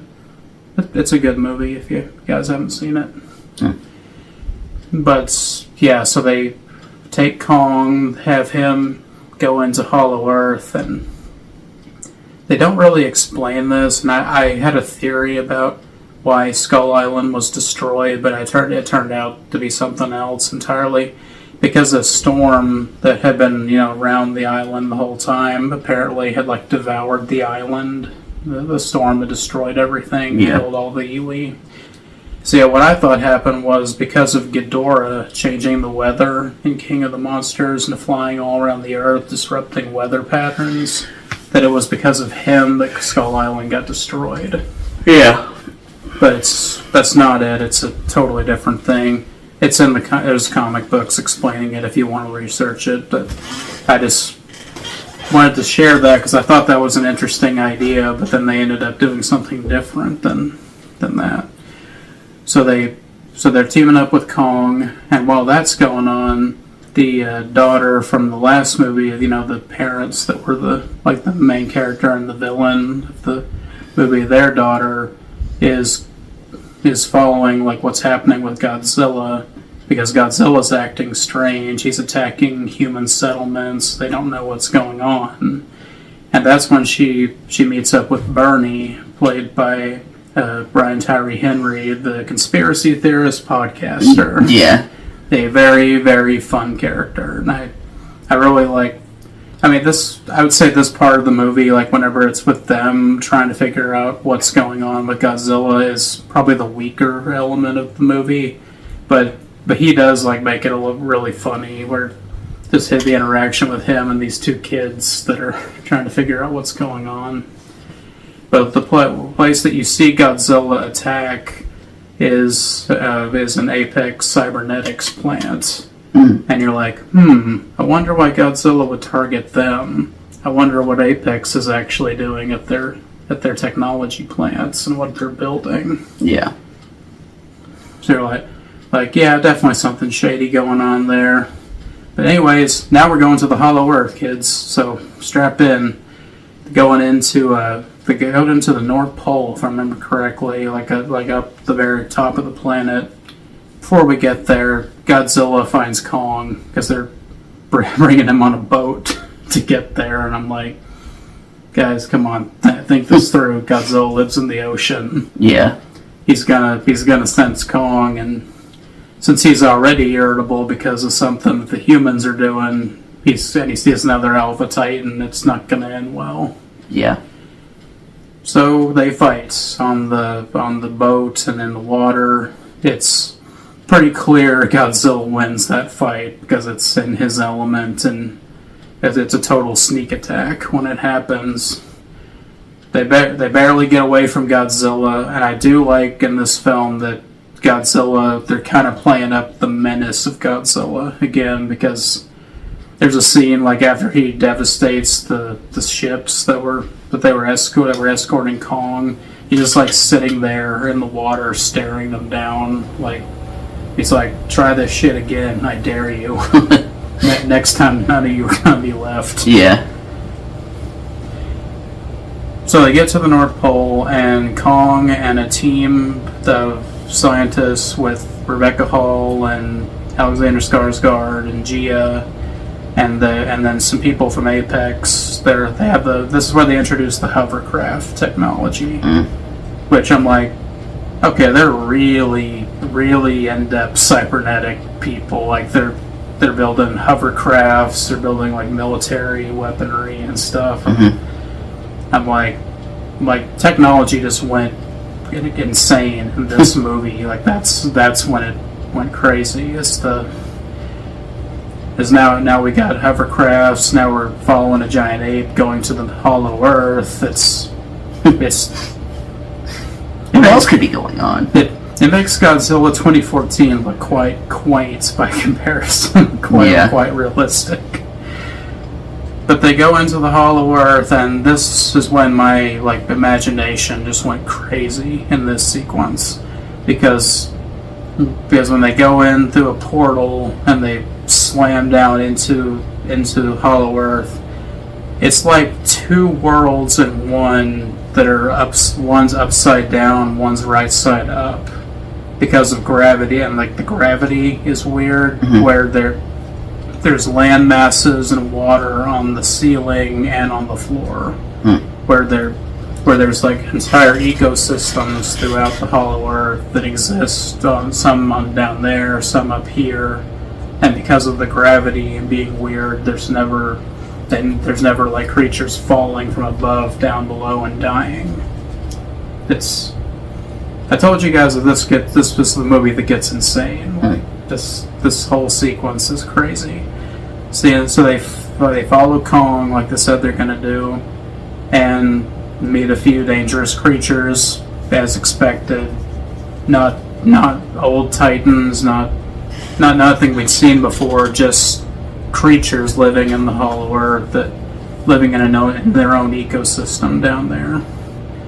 But then they get to a really interesting part where Kong finds his ancestral home, and you see the remains of an ape civilization that lived down there. And that's where he finds this little number, the axe that is made out of a Godzilla dorsal plate. Oh.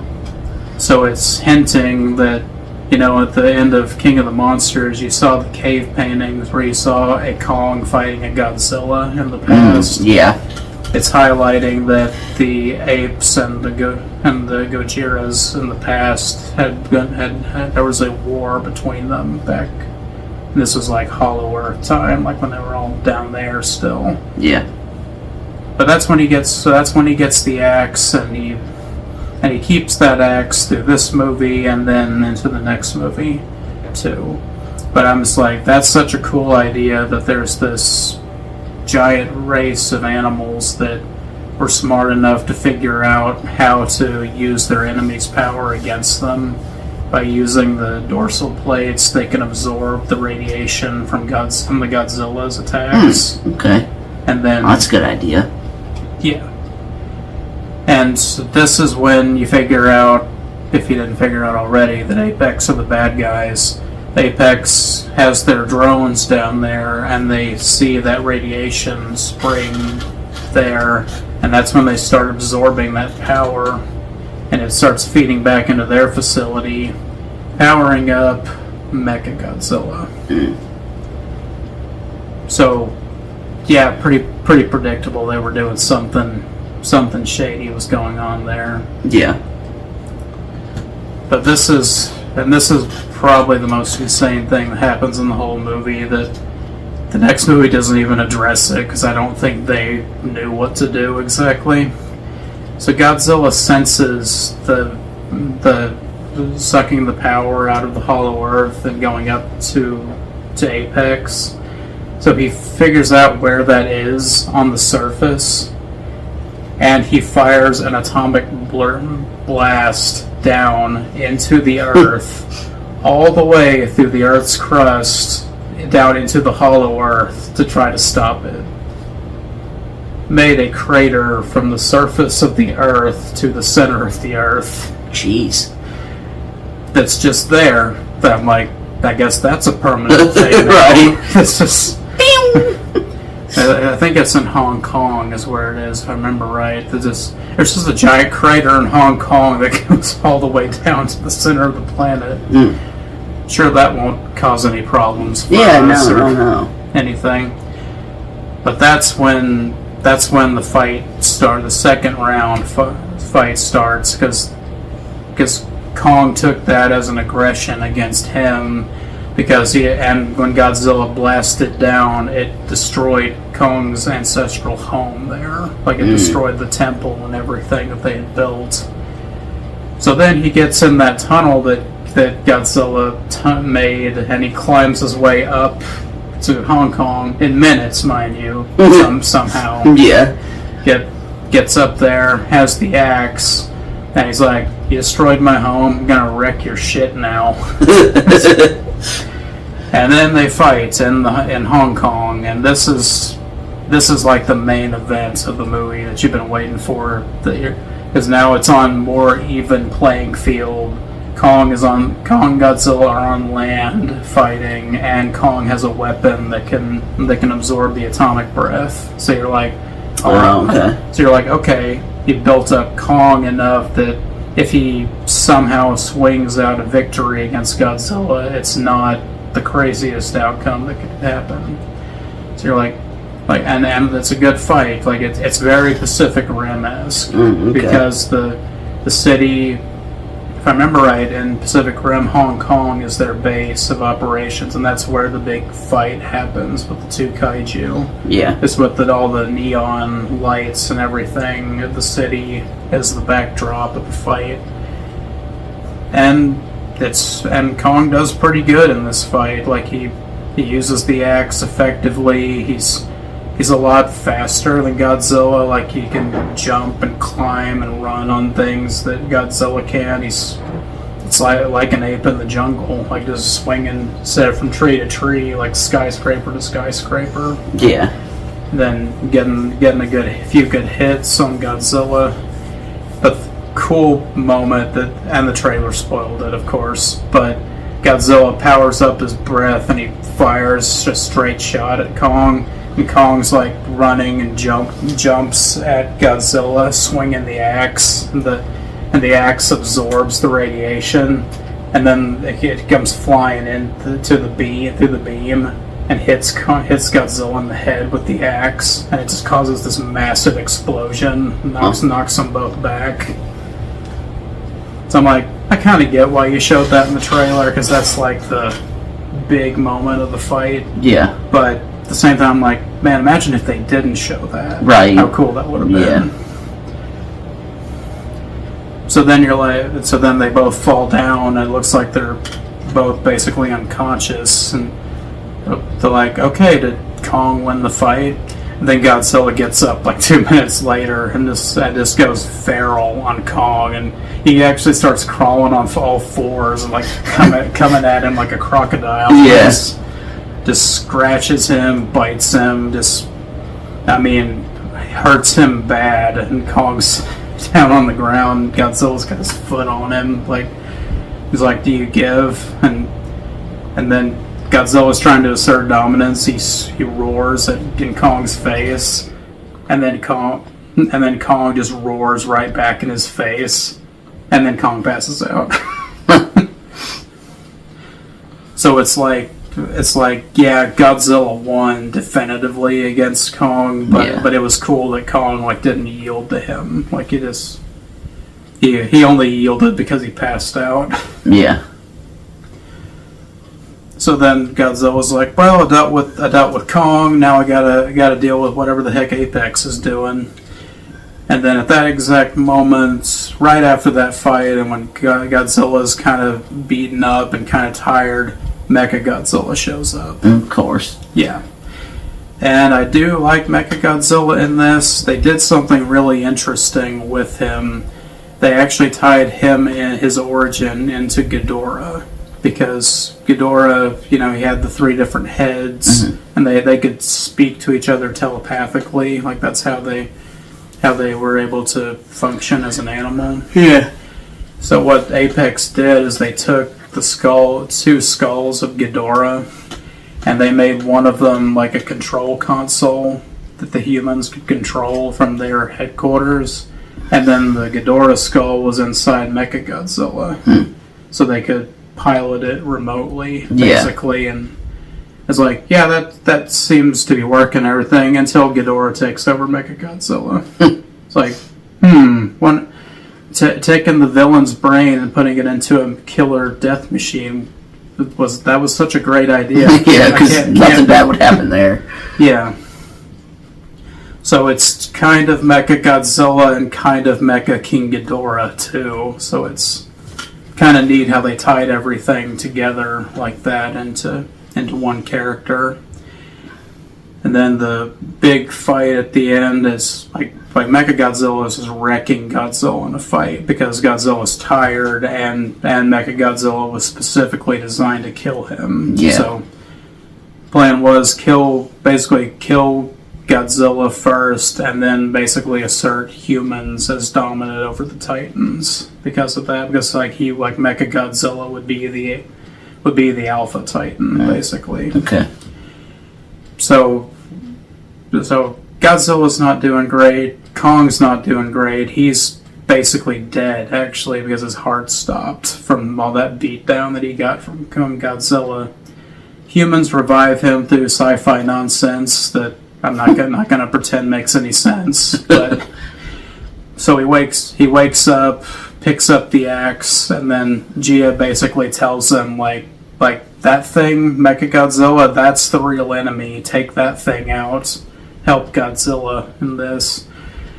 And then the really cool 2-on-1 final fight between these three, and Mechagodzilla's holding his own. Like that's something that I thought was really cool. Is he's not just able to fight both of them easily. He's able to use his arms, and he uses his tail as a weapon too, and he's able to fight both of them pretty well.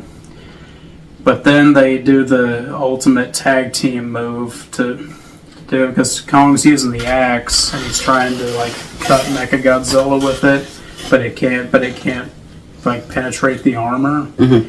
So then Godzilla is down on the ground looking at Kong trying to fight this thing, and then he gets the idea, shoots the atomic breath at the axe, powers it up, and then it's like a lightsaber axe.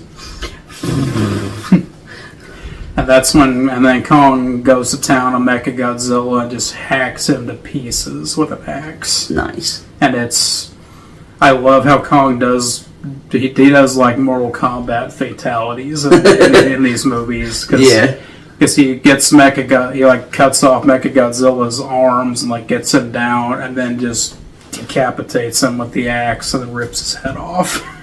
Whew. I was like, yeah, that was awesome.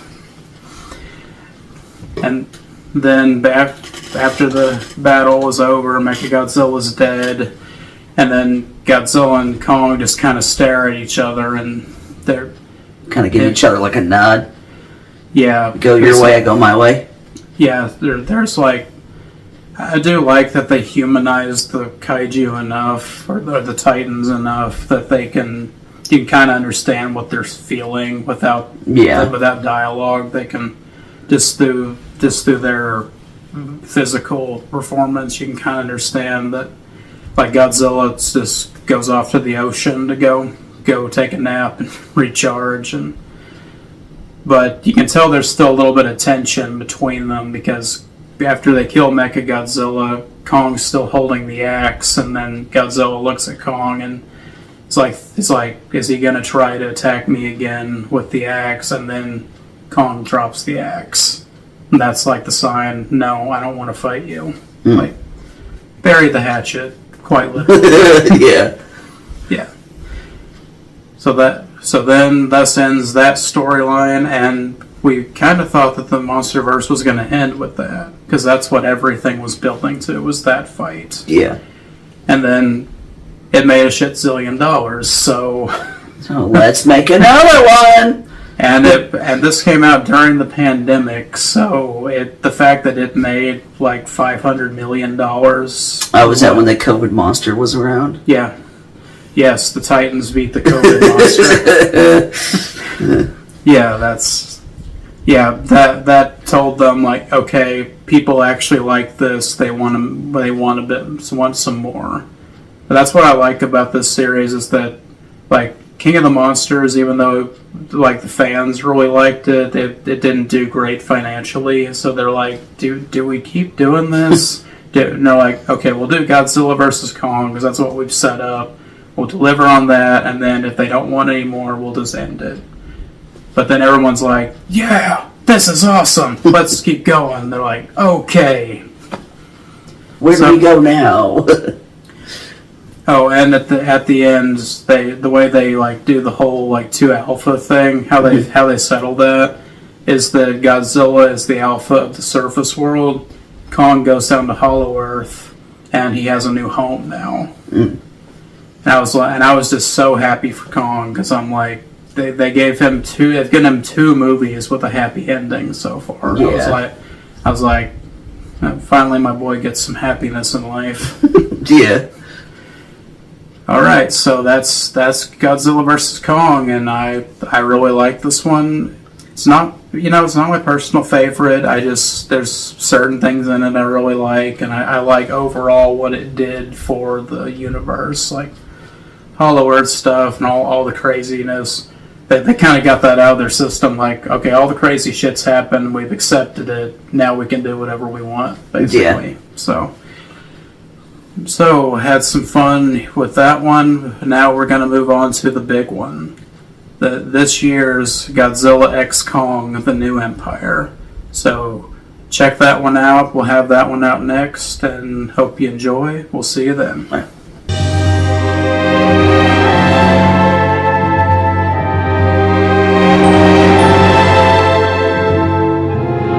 In the aftermath of the Titanic battle, our world is at a crossroads. Godzilla protects our world, with Kong protecting the inner one. A new threat is rising that soon threatens both worlds. And in the final program, we will face the Tyrant King's wrath.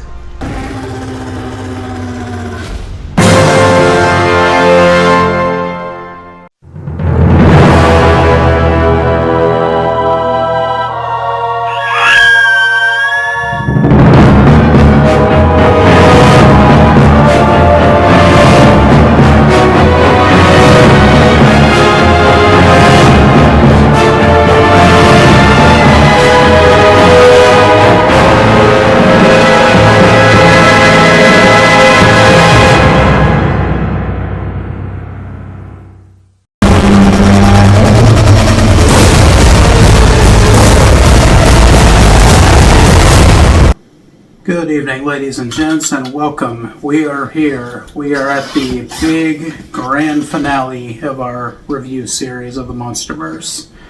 And we are covering... Oh, am I introducing this one? Okay, yeah. So, see, this is Godzilla. Or Kong and Godzilla? It's okay. It's a dumb title anyway. It's Godzilla x Kong, The New Empire. Oh, okay, yeah. It's okay. We all know that it's a dumb title. Yeah. Godzilla and Kong fight the one guy that looks like Kong, but just evil. Yeah. And a whole bunch of evil apes, and then a lizard thingy. Yeah, whatever's going on with that, but you just accept it. Yeah, so we're here talking about Godzilla x Kong, The New Empire. Totally not a stupid title for a totally not stupid movie. And I say that affectionately. I think they just ran out of ideas. They didn't know what to call it, and they're like, well, see, Kong and Godzilla are there together, and it's a new empire. Oh, there we go. There's the movie. Here's the title. Yeah, there's been some confusion online about the title, like how you would even say it exactly, because like X, what that means normally is I didn't know how to say it. What that normally means is either like and, or it's just nothing. Like it's just like a subtitle thing. Like there's an anime that's written Hunter X Hunter, but you say it Hunter Hunter. Yeah. So So I think it's Godzilla, Kong, the New Empire. I think that's all you say. Okay. Of course, the internet had to be the internet and say it's Godzilla kisses Kong, but you know. I guess I hadn't seen that, but I do remember. I think we were talking about doing this episode. I swore when we were talking about doing this episode, I seen that picture of Kong, but it looked like a female Kong. Or no. It was a Godzilla. Godzilla. Yeah, and had the thick and juicy booty. the totally not AI generated. Yeah, and you're like, oh man, I've already seen this. Fun times in the Monsterverse subreddit, let me tell you. Yeah. Alright, but this is I gotta say, this movie just embraces absurdity in such a fun way that I can't help but love it. Like, now we've got Godzilla established, we've got Kong established, now we can just do whatever storyline we want to do. I mean, yeah, that's pretty much what this is. This is just a whole movie that you just completely accept and you pretty much never question anything. Because when I watched this, I missed 2 or 3 films, but what was funny is I never felt lost. I was like, okay, all right, I get it. All right, like I didn't question, didn't feel lost. We have hovercraft now. We have a Hollow Earth now. Yeah. We have hundreds of giant creatures living in the earth. We have a Kong tribe down there. We have an evil Kong. Right. We have a giant ice-breathing lizard dragon thing. Yeah. But what's not to understand? He's got a whip. Yeah. A flip. A whip. Yeah, I don't know where we're at on this, but I do got something to say about is it the Scar King? Yeah, Scar King is the main villain of this movie. So can I give my thoughts on him? Just go for it. Yeah. Okay, so like now when him being the main bad guy, I was not expecting him. Okay, so he was like at this one strength level, and then when he got to the point where he knew he couldn't beat you, it was like he pulled out the other creature. Yeah. So technically, if it wasn't for, can you remind me what that creature's name was? The lizard. Yeah. Shimo. Okay. Shimo? Am I saying that? Shimo. Shimo. Yeah. When he brings Shimo out, and then he could hurt her to do his bidding, and I kind of didn't really. I'm not saying I didn't like the movie, but I didn't really care much about that. I think it should have. I would have liked to have seen him just be so strong that Kong couldn't take him, and so he had to just go get Godzilla, and then they had to team up. I would have rather have seen that than seeing him have to use another creature for like his bidding, which it's fine. I'm accepting what's going on, but in my take, I would have rather have seen somebody just so strong. And I don't think I would have chose like an ape or monkey thing. I think I would have just chose like just another. I mean, since you've established all this stuff, you might as well just bring in a new creature, like something that's just. Well, I mean, Scar King is kind of new. It's like. Because he is not the exact species that Kong is. Like, there's some kind of genetic difference between his and Kong. I just didn't care much him being like like a Kong. I know he's not Kong, but like a monkey thing. He's King Louie, but much more evil. Yeah, that's basically who he is. But I mean, I still just accepted what was going on, so I just just kind of like let it go. But. But I did like the way that that ice creature like looked. But yeah, that's just like my thoughts on the bad guy there. Yeah, I think like design wise and everything, for it just being a Kong and then just being a giant reptile, that they at least made them look distinct enough that it wasn't confusing for me, like out of the evil apes, which one is Scar? Like I always knew who he was. Yeah, right. Yeah, I never really got. Yeah, because he was like, I want to say like a tad bigger than everybody, but he was also red. Well, of course, a big scar on his face, but yeah, and the fact that his fur is a different color, and his build is different because a lot of the Kongs were built like Kong but a little bit smaller, physically. Yeah. But this guy is like really lanky and I think he's taller than Kong technically, but it's just like soup like a beanpole, really tall but really skinny and lanky. Where it's just, instead of looking like a gorilla, he looks more like an orangutan or some kind of other ape that they based him off of. Yeah, then I just also like how Kong just has this idea to go Kevin McAllister on anything that tries to attack him. He just lures them into all these traps. And I'm like, yeah, because Kong just has all this time on his hands just to build 9 traps before you get to him, and then he thinks that you got him when you get through the trap, and then he gets to it's another trap, and I was like, oh, okay.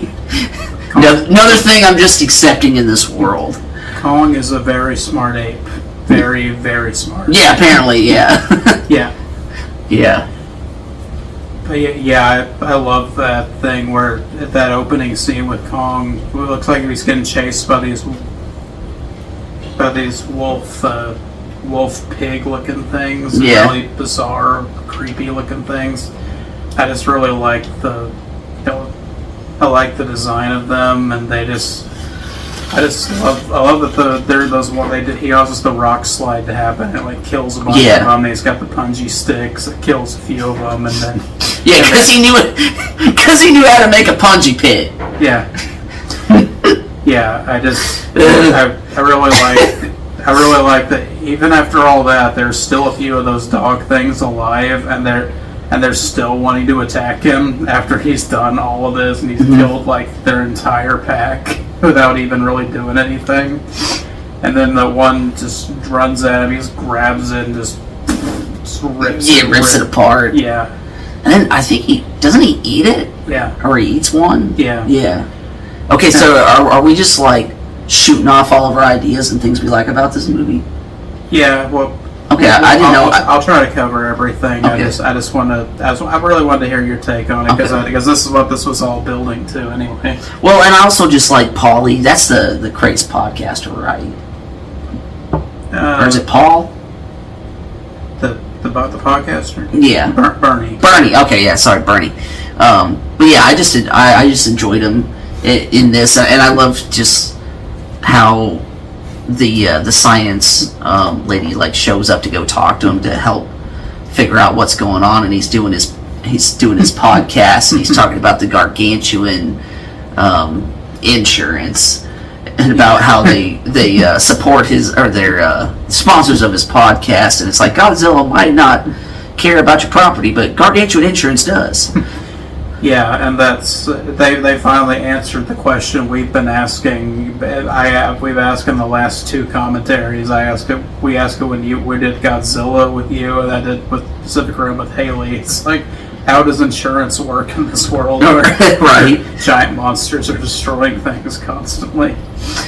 Yeah, and then there's just moments when he's like, a lot of my subscribers, or the only 100 I have. Yeah.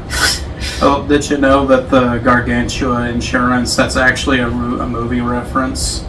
There was There was an old Toho movie, I think from the 50s or 60s. I don't remember when it happened exactly, but it was called Battle of the Gargantuas or War of the Gargantuas, where it was just 2 giant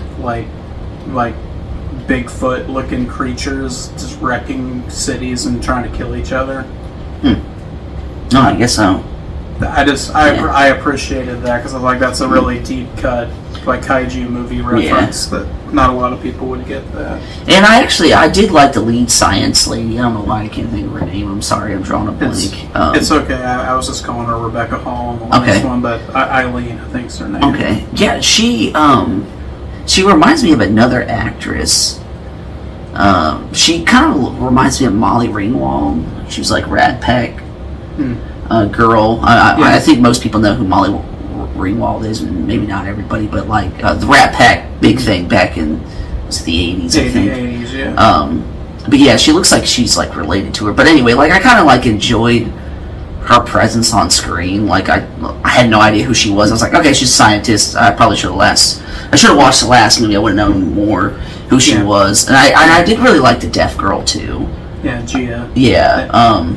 They really give her a lot to do in this movie. Yeah. Like, they really expand on her character and her connection to Kong. That was from the last movie.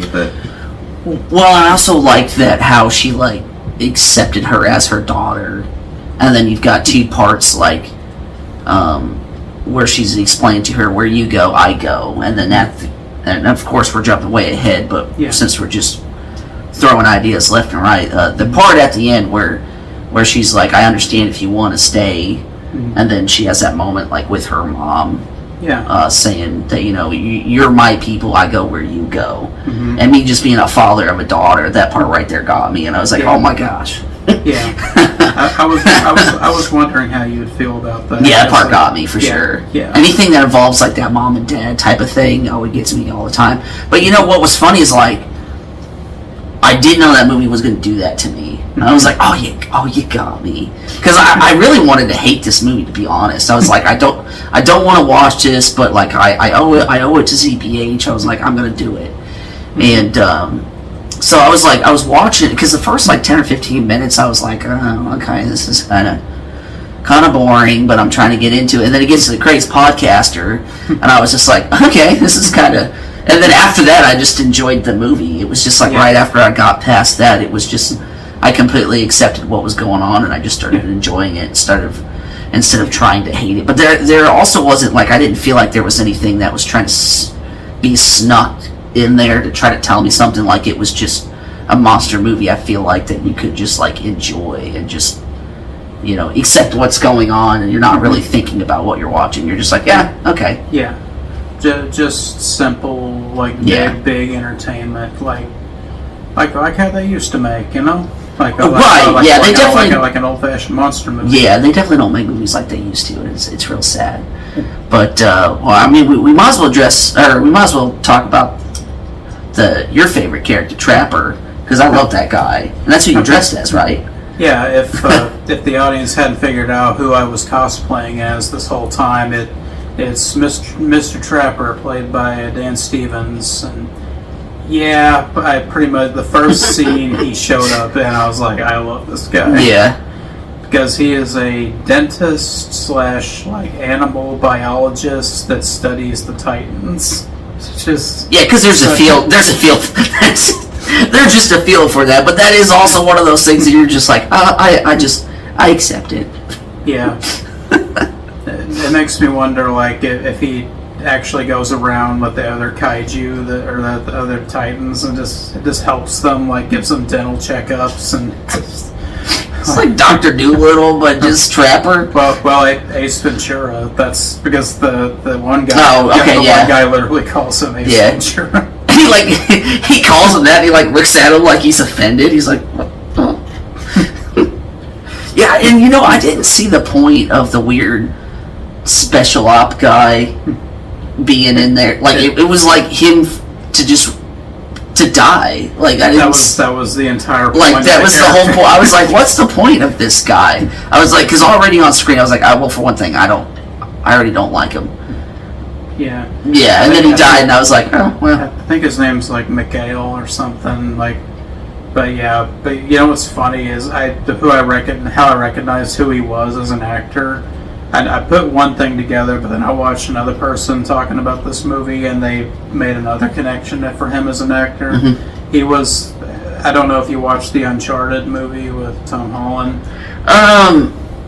Yeah, I kind of did. I watched it. I thought it was a trash film, but I watched it. Yeah, I'm not speaking on the quality of the film, but he plays the Scottish guy in that. That's like the henchman to the one character, and the second he showed up, I'm like, isn't that the Scottish guy from that one movie? But he has like a slightly different accent in this.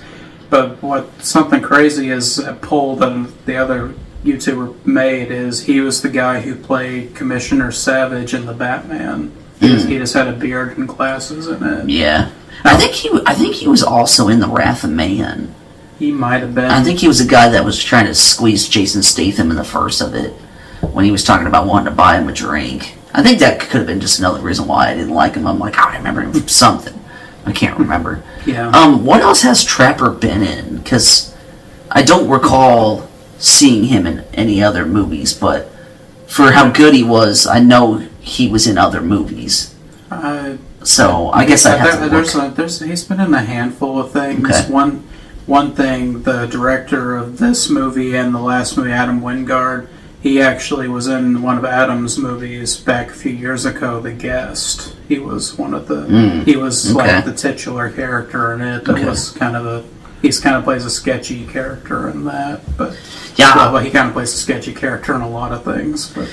Yeah, I'd have to watch the rest of his filmography, because I liked him in that movie.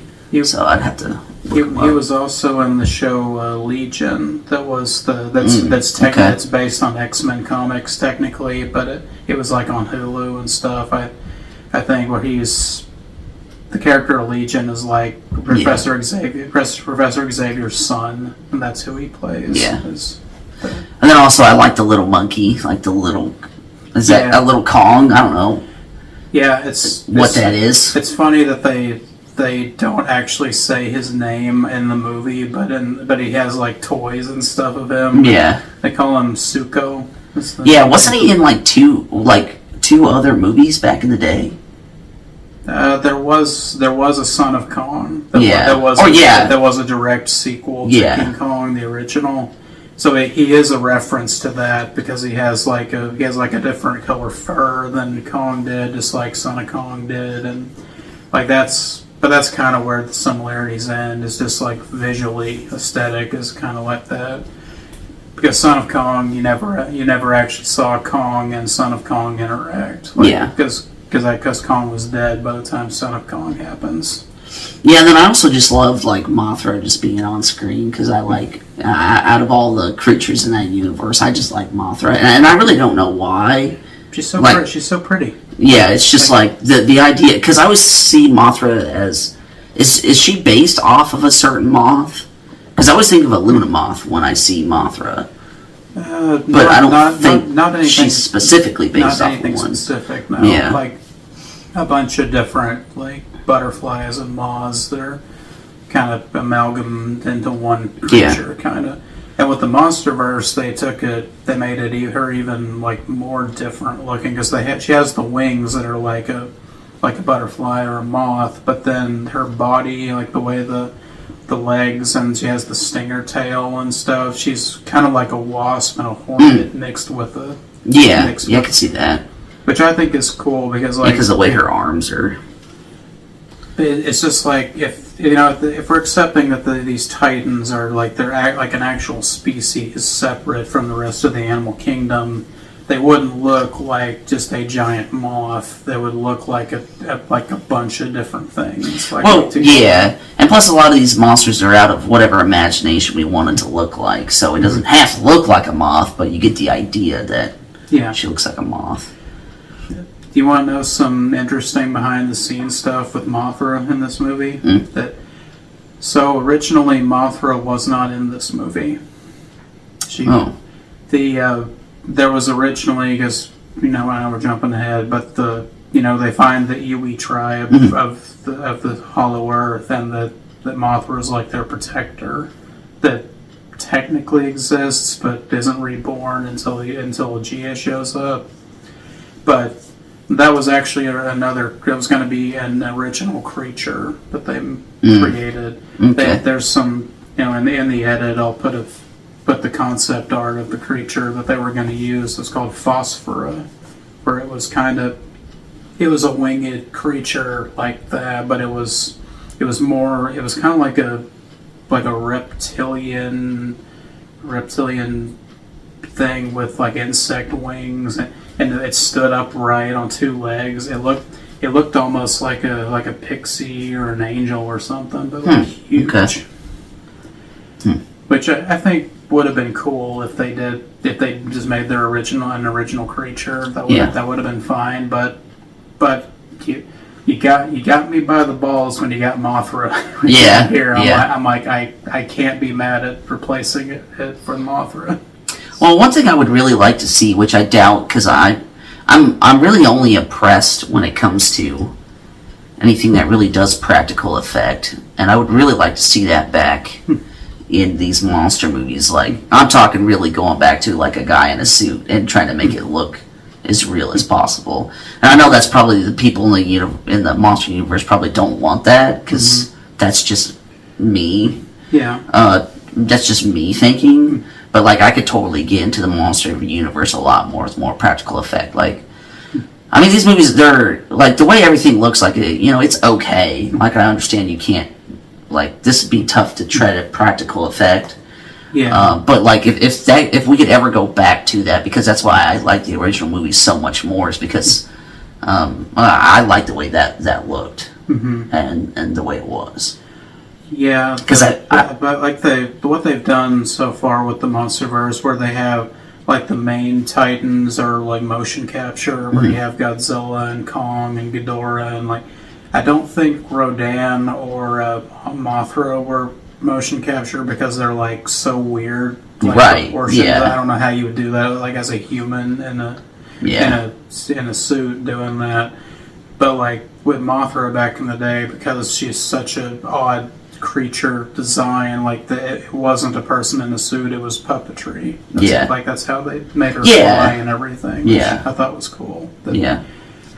Which I think maybe the way to do it would be like still have CGI in it, but like do more miniature work and stuff like that, because that was another big thing with the monster movies, was that they built all these little intricate sets of buildings and mountains and stuff that you could then put the guy in the suit or the puppet or whatever in, and make it look gigantic. Yeah, like the miniature cities and stuff like that. Well, I mean, if they could pull Star Wars, off back in the day with little effect like he had, I feel like you could do that now with twice what we got now. But I feel like it would be kind of silly to try that now, because it's like where the monster universe is now. Like, nobody, I don't feel like anybody, I don't think anybody would care much about that anymore.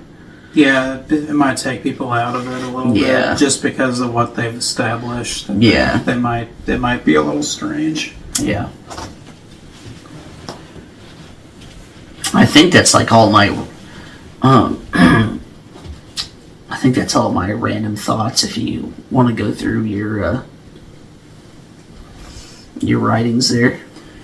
Okay, I have one main observation about the story of Kong in this. That first of all, I think the title of this movie is kind of like, I already made jokes about it being ridiculous, but I don't think it's entirely accurate to the story that they wrote, because like Empire, there's not really an empire. Like Scar King is that's like a gang of things. It's not really like as massive of a threat as it sounds. Yeah. And the title I would have given it would have been Kong Hollow Earth, because it's Kong's story really. Like through most, I mean, Godzilla. Yeah, it really does focus more on Kong. I think Godzilla's got like 12 minutes of screen time, something like that. Yeah, and like it's a rough guess.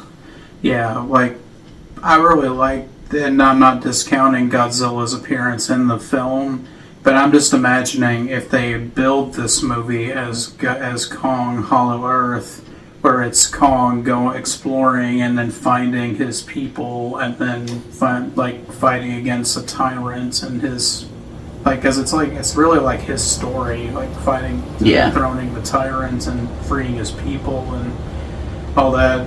But imagine if they titled it Kong Hollow Earth, you went in to watch it, and you didn't know that Godzilla and Mothra were in it.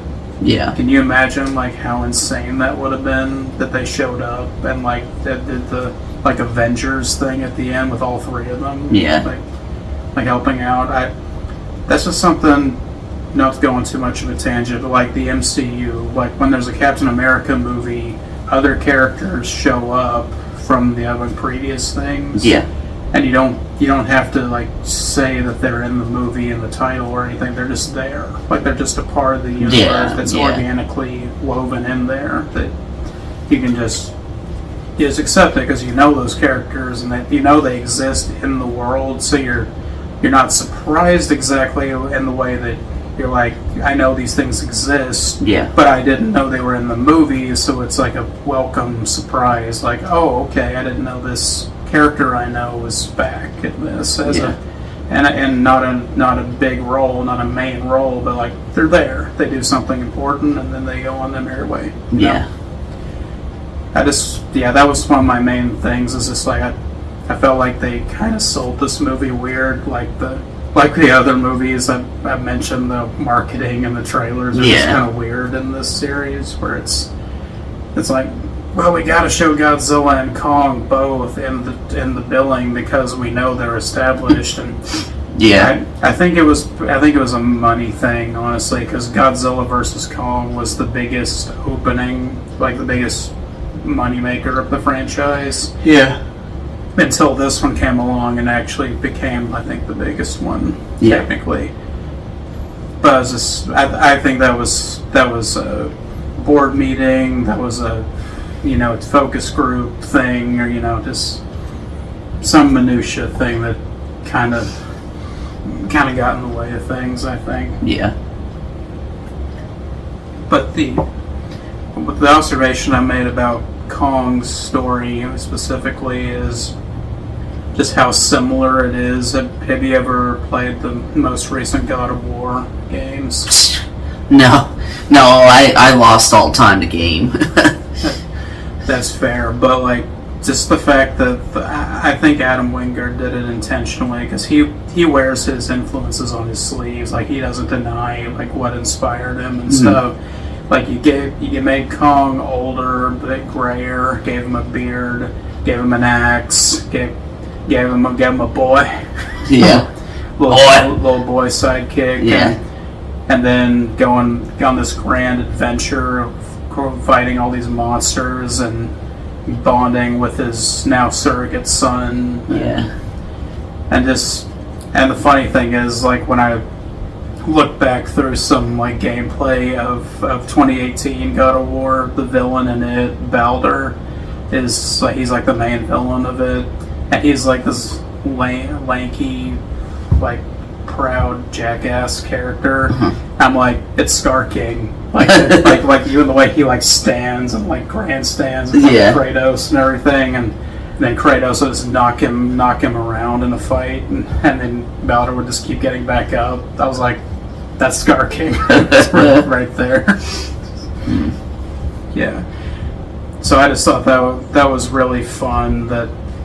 And it's touches on something I really like in storytelling, where it's just there's so much visual storytelling where there's no need for dialogue, there's no exposition.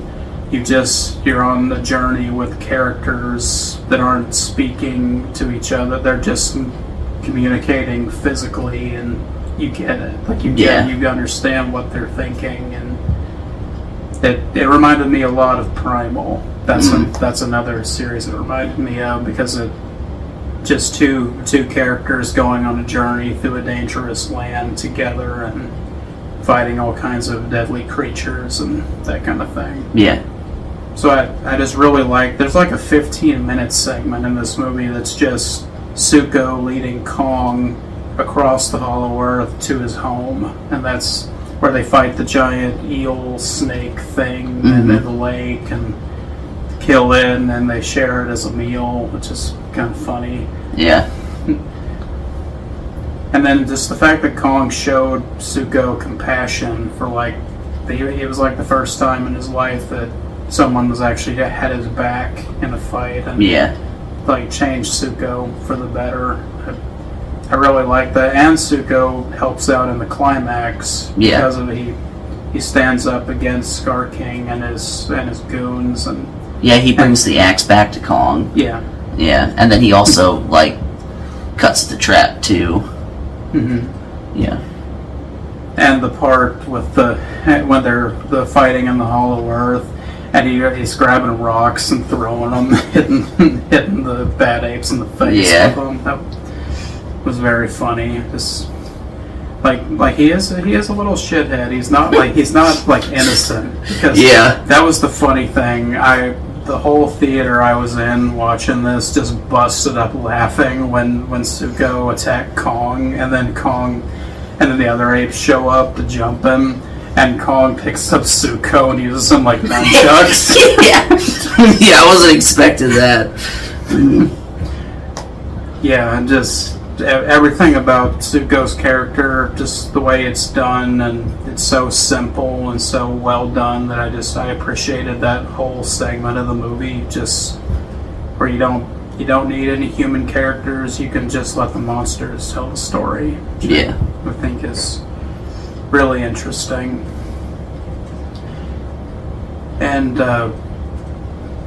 since we have talked a lot about Kong, let's talk about Godzilla for a little bit, just because he's there, he's doing things, he's being quite funny at times because of how he was acting. So the whole plot of this movie starts with the signal that is sent out through vibrations from the Hollow Earth that Gia is sensing, and then the Titans are sensing it too, that it's something is coming from Hollow Earth to the surface, and they know it's a threat of some kind. So Godzilla hears that, he starts powering up, he goes around absorbing radiation so he can evolve and become stronger into his new hot pink spiky form. But what'd you think about that form? Did you like it, or was it too much? The form didn't bother me. It was his roar. I absolutely couldn't stand his roar in this. It sounded very girly. Me. I was just like, I do not like his roar. But and other people might. So that's just my opinion. It's just girly. It's just girly. He's pink. And his roar's not strong. It was just I don't know, it was just kind of girly to me. Yeah, but this on his quest to evolve and become the next power level that he's getting, he's just going around killing all these other Titans. He's killing them all and sucking them dry. In the comics, I know they don't explain it in the movie or anything, Scylla is the giant spider crab thing that he fights in Italy. That thing has been screwing with Godzilla for years, stepping out of line. And Godzilla just finally had enough in this one. Alright, little son of a bitch, come here. Just knocked her over, just blasted her into oblivion. And I'm like, Scylla, you're a giant spider. What exactly are you going to do to Godzilla? Well, now that other thing he fought in the water, that thing looked tough compared to the crab thing. Yes, and Tiamat is its name, and it's actually from the comics too, which I think it's cool that they're incorporating stuff from the comics into the movies now, even though they don't need a whole lot of explanation. You kind of get the point immediately with them. But Tiamat was a villain, and it was a villain Titan in the comics that was screwing around with Godzilla too. And Godzilla's just like, that's it. I'm cleaning house. I'm killing any of you guys that are causing me trouble, and I'm taking your power and I'm evolving. Yeah. Which I do like that, just because Godzilla's not a villain, but he is kind of an asshole. Yeah. He's just finally fed up with everything and just... So he just kills everybody. Yeah. I like that. I like that interpretation of his character, where he's not a full-on villain like a Japanese Godzilla old movie would be, where he's just destroying everything. Yeah. He's only destroys things that piss him off, basically. It's like, if you just leave him alone, you just stay out of his way, there's no issue really. But just if you can't leave well enough alone, he's coming for you. Yeah. I just like, and the fact that do you remember the part where in the Coliseum where he just makes that his bed now? Yeah, yeah. That whole thing was really funny, and the reason why Adam Wingard did that is because he was inspired to do that by his pet cat. Oh, really? Yeah, the way his cat would always like find a place to sleep and just curl up, and that's what Godzilla does in the Coliseum. Yeah. Just found a nice, comfy place to curl up and sleep. Italians be damned.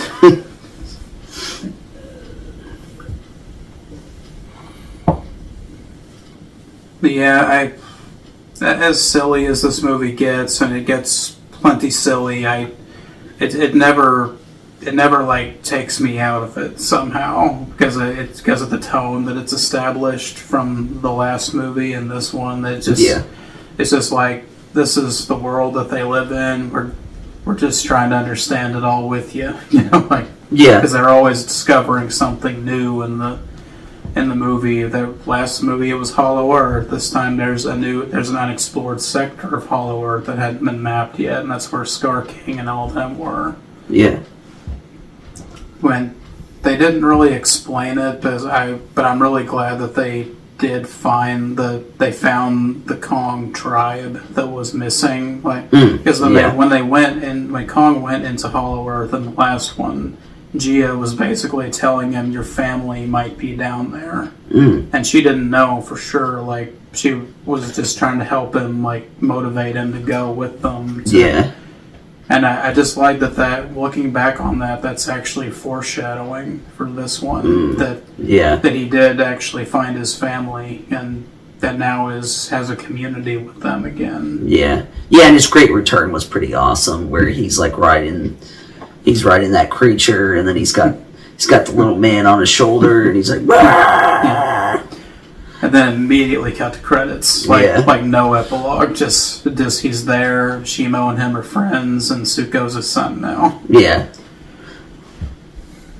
Which I just wish there was a little bit more of certain things, like Shimo and Scar King and all that. I'm like, that movie happened really fast. It was only an hour and 50 minutes, or is it? Yeah. Is that it? It's I think it's less than 2 hours. Yeah. Yeah. Or is it an hour and 50 minutes? Hour and 30. Shoot, I can't remember. I think it's hour 50, hour 55. Yeah, I thought that movie was like 3 hours for some reason. He asked me to watch it. I was like, man, this is going to be a long movie. And I was like, oh, that's short. Yeah. So, I like where everything ended in this film. You got Mothra reborn. She's going to help Godzilla and Kong maintain a natural order with the world. I don't know if she's going to be hanging out in Hollow Earth or if she's going to go back up to the surface, because she goes back up to the surface in the Egypt scene whenever Kong and Godzilla fight again. Yeah, she goes up there to like stop them or whatever. Yeah. But she comes back down, and then after the whole fight, she like repairs that weird wall thing and then flies away. Yeah. Yeah, I don't know what the plan with her character or with any of that is, but just cool to see you. I'm glad that you're alive now, and you can show up in the future if the studio wants you to come back for the story that they're telling. I want them to bring back Rodan, though.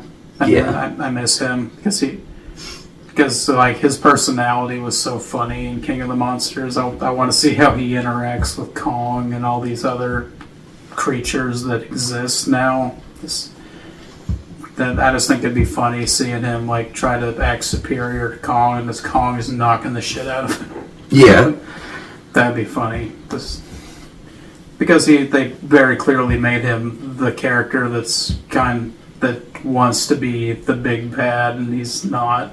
Yeah. Yeah. So I don't know what's going to happen next with the Monsterverse.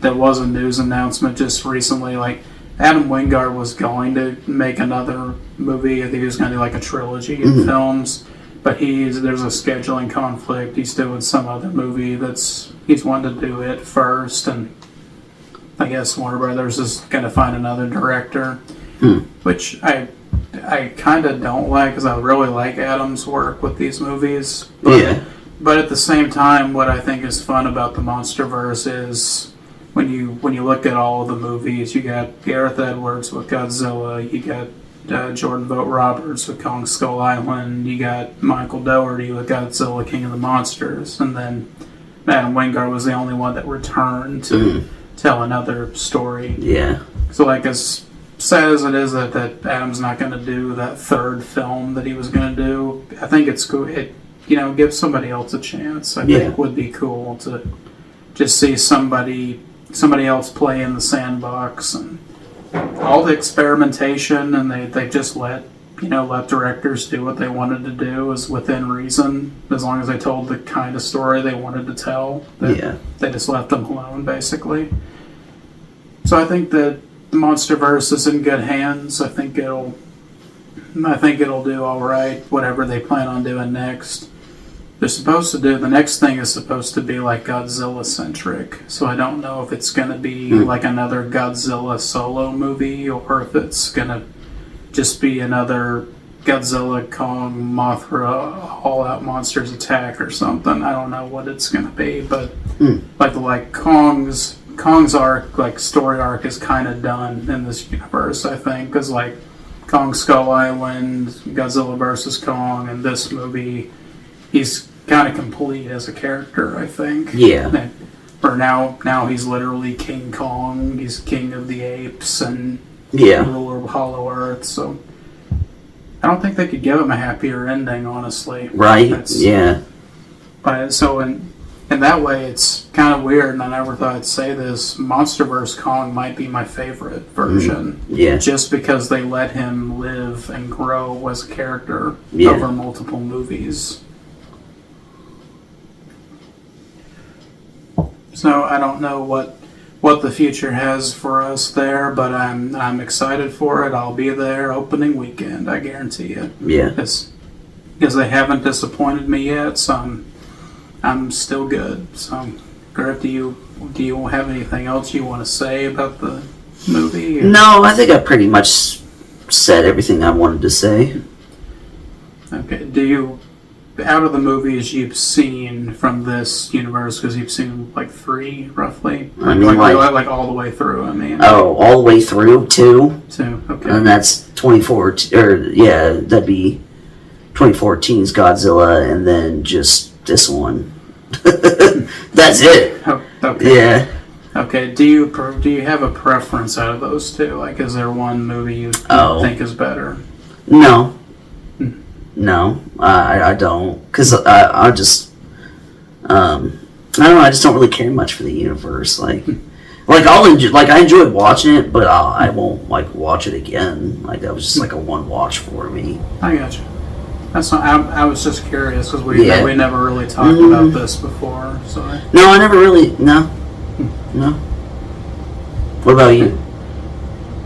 Well, I'm so glad you asked. I'll give you give you my ranking of these movies, and I don't know exactly my first and second favorite. It's kind of interchangeable, just depending on the day.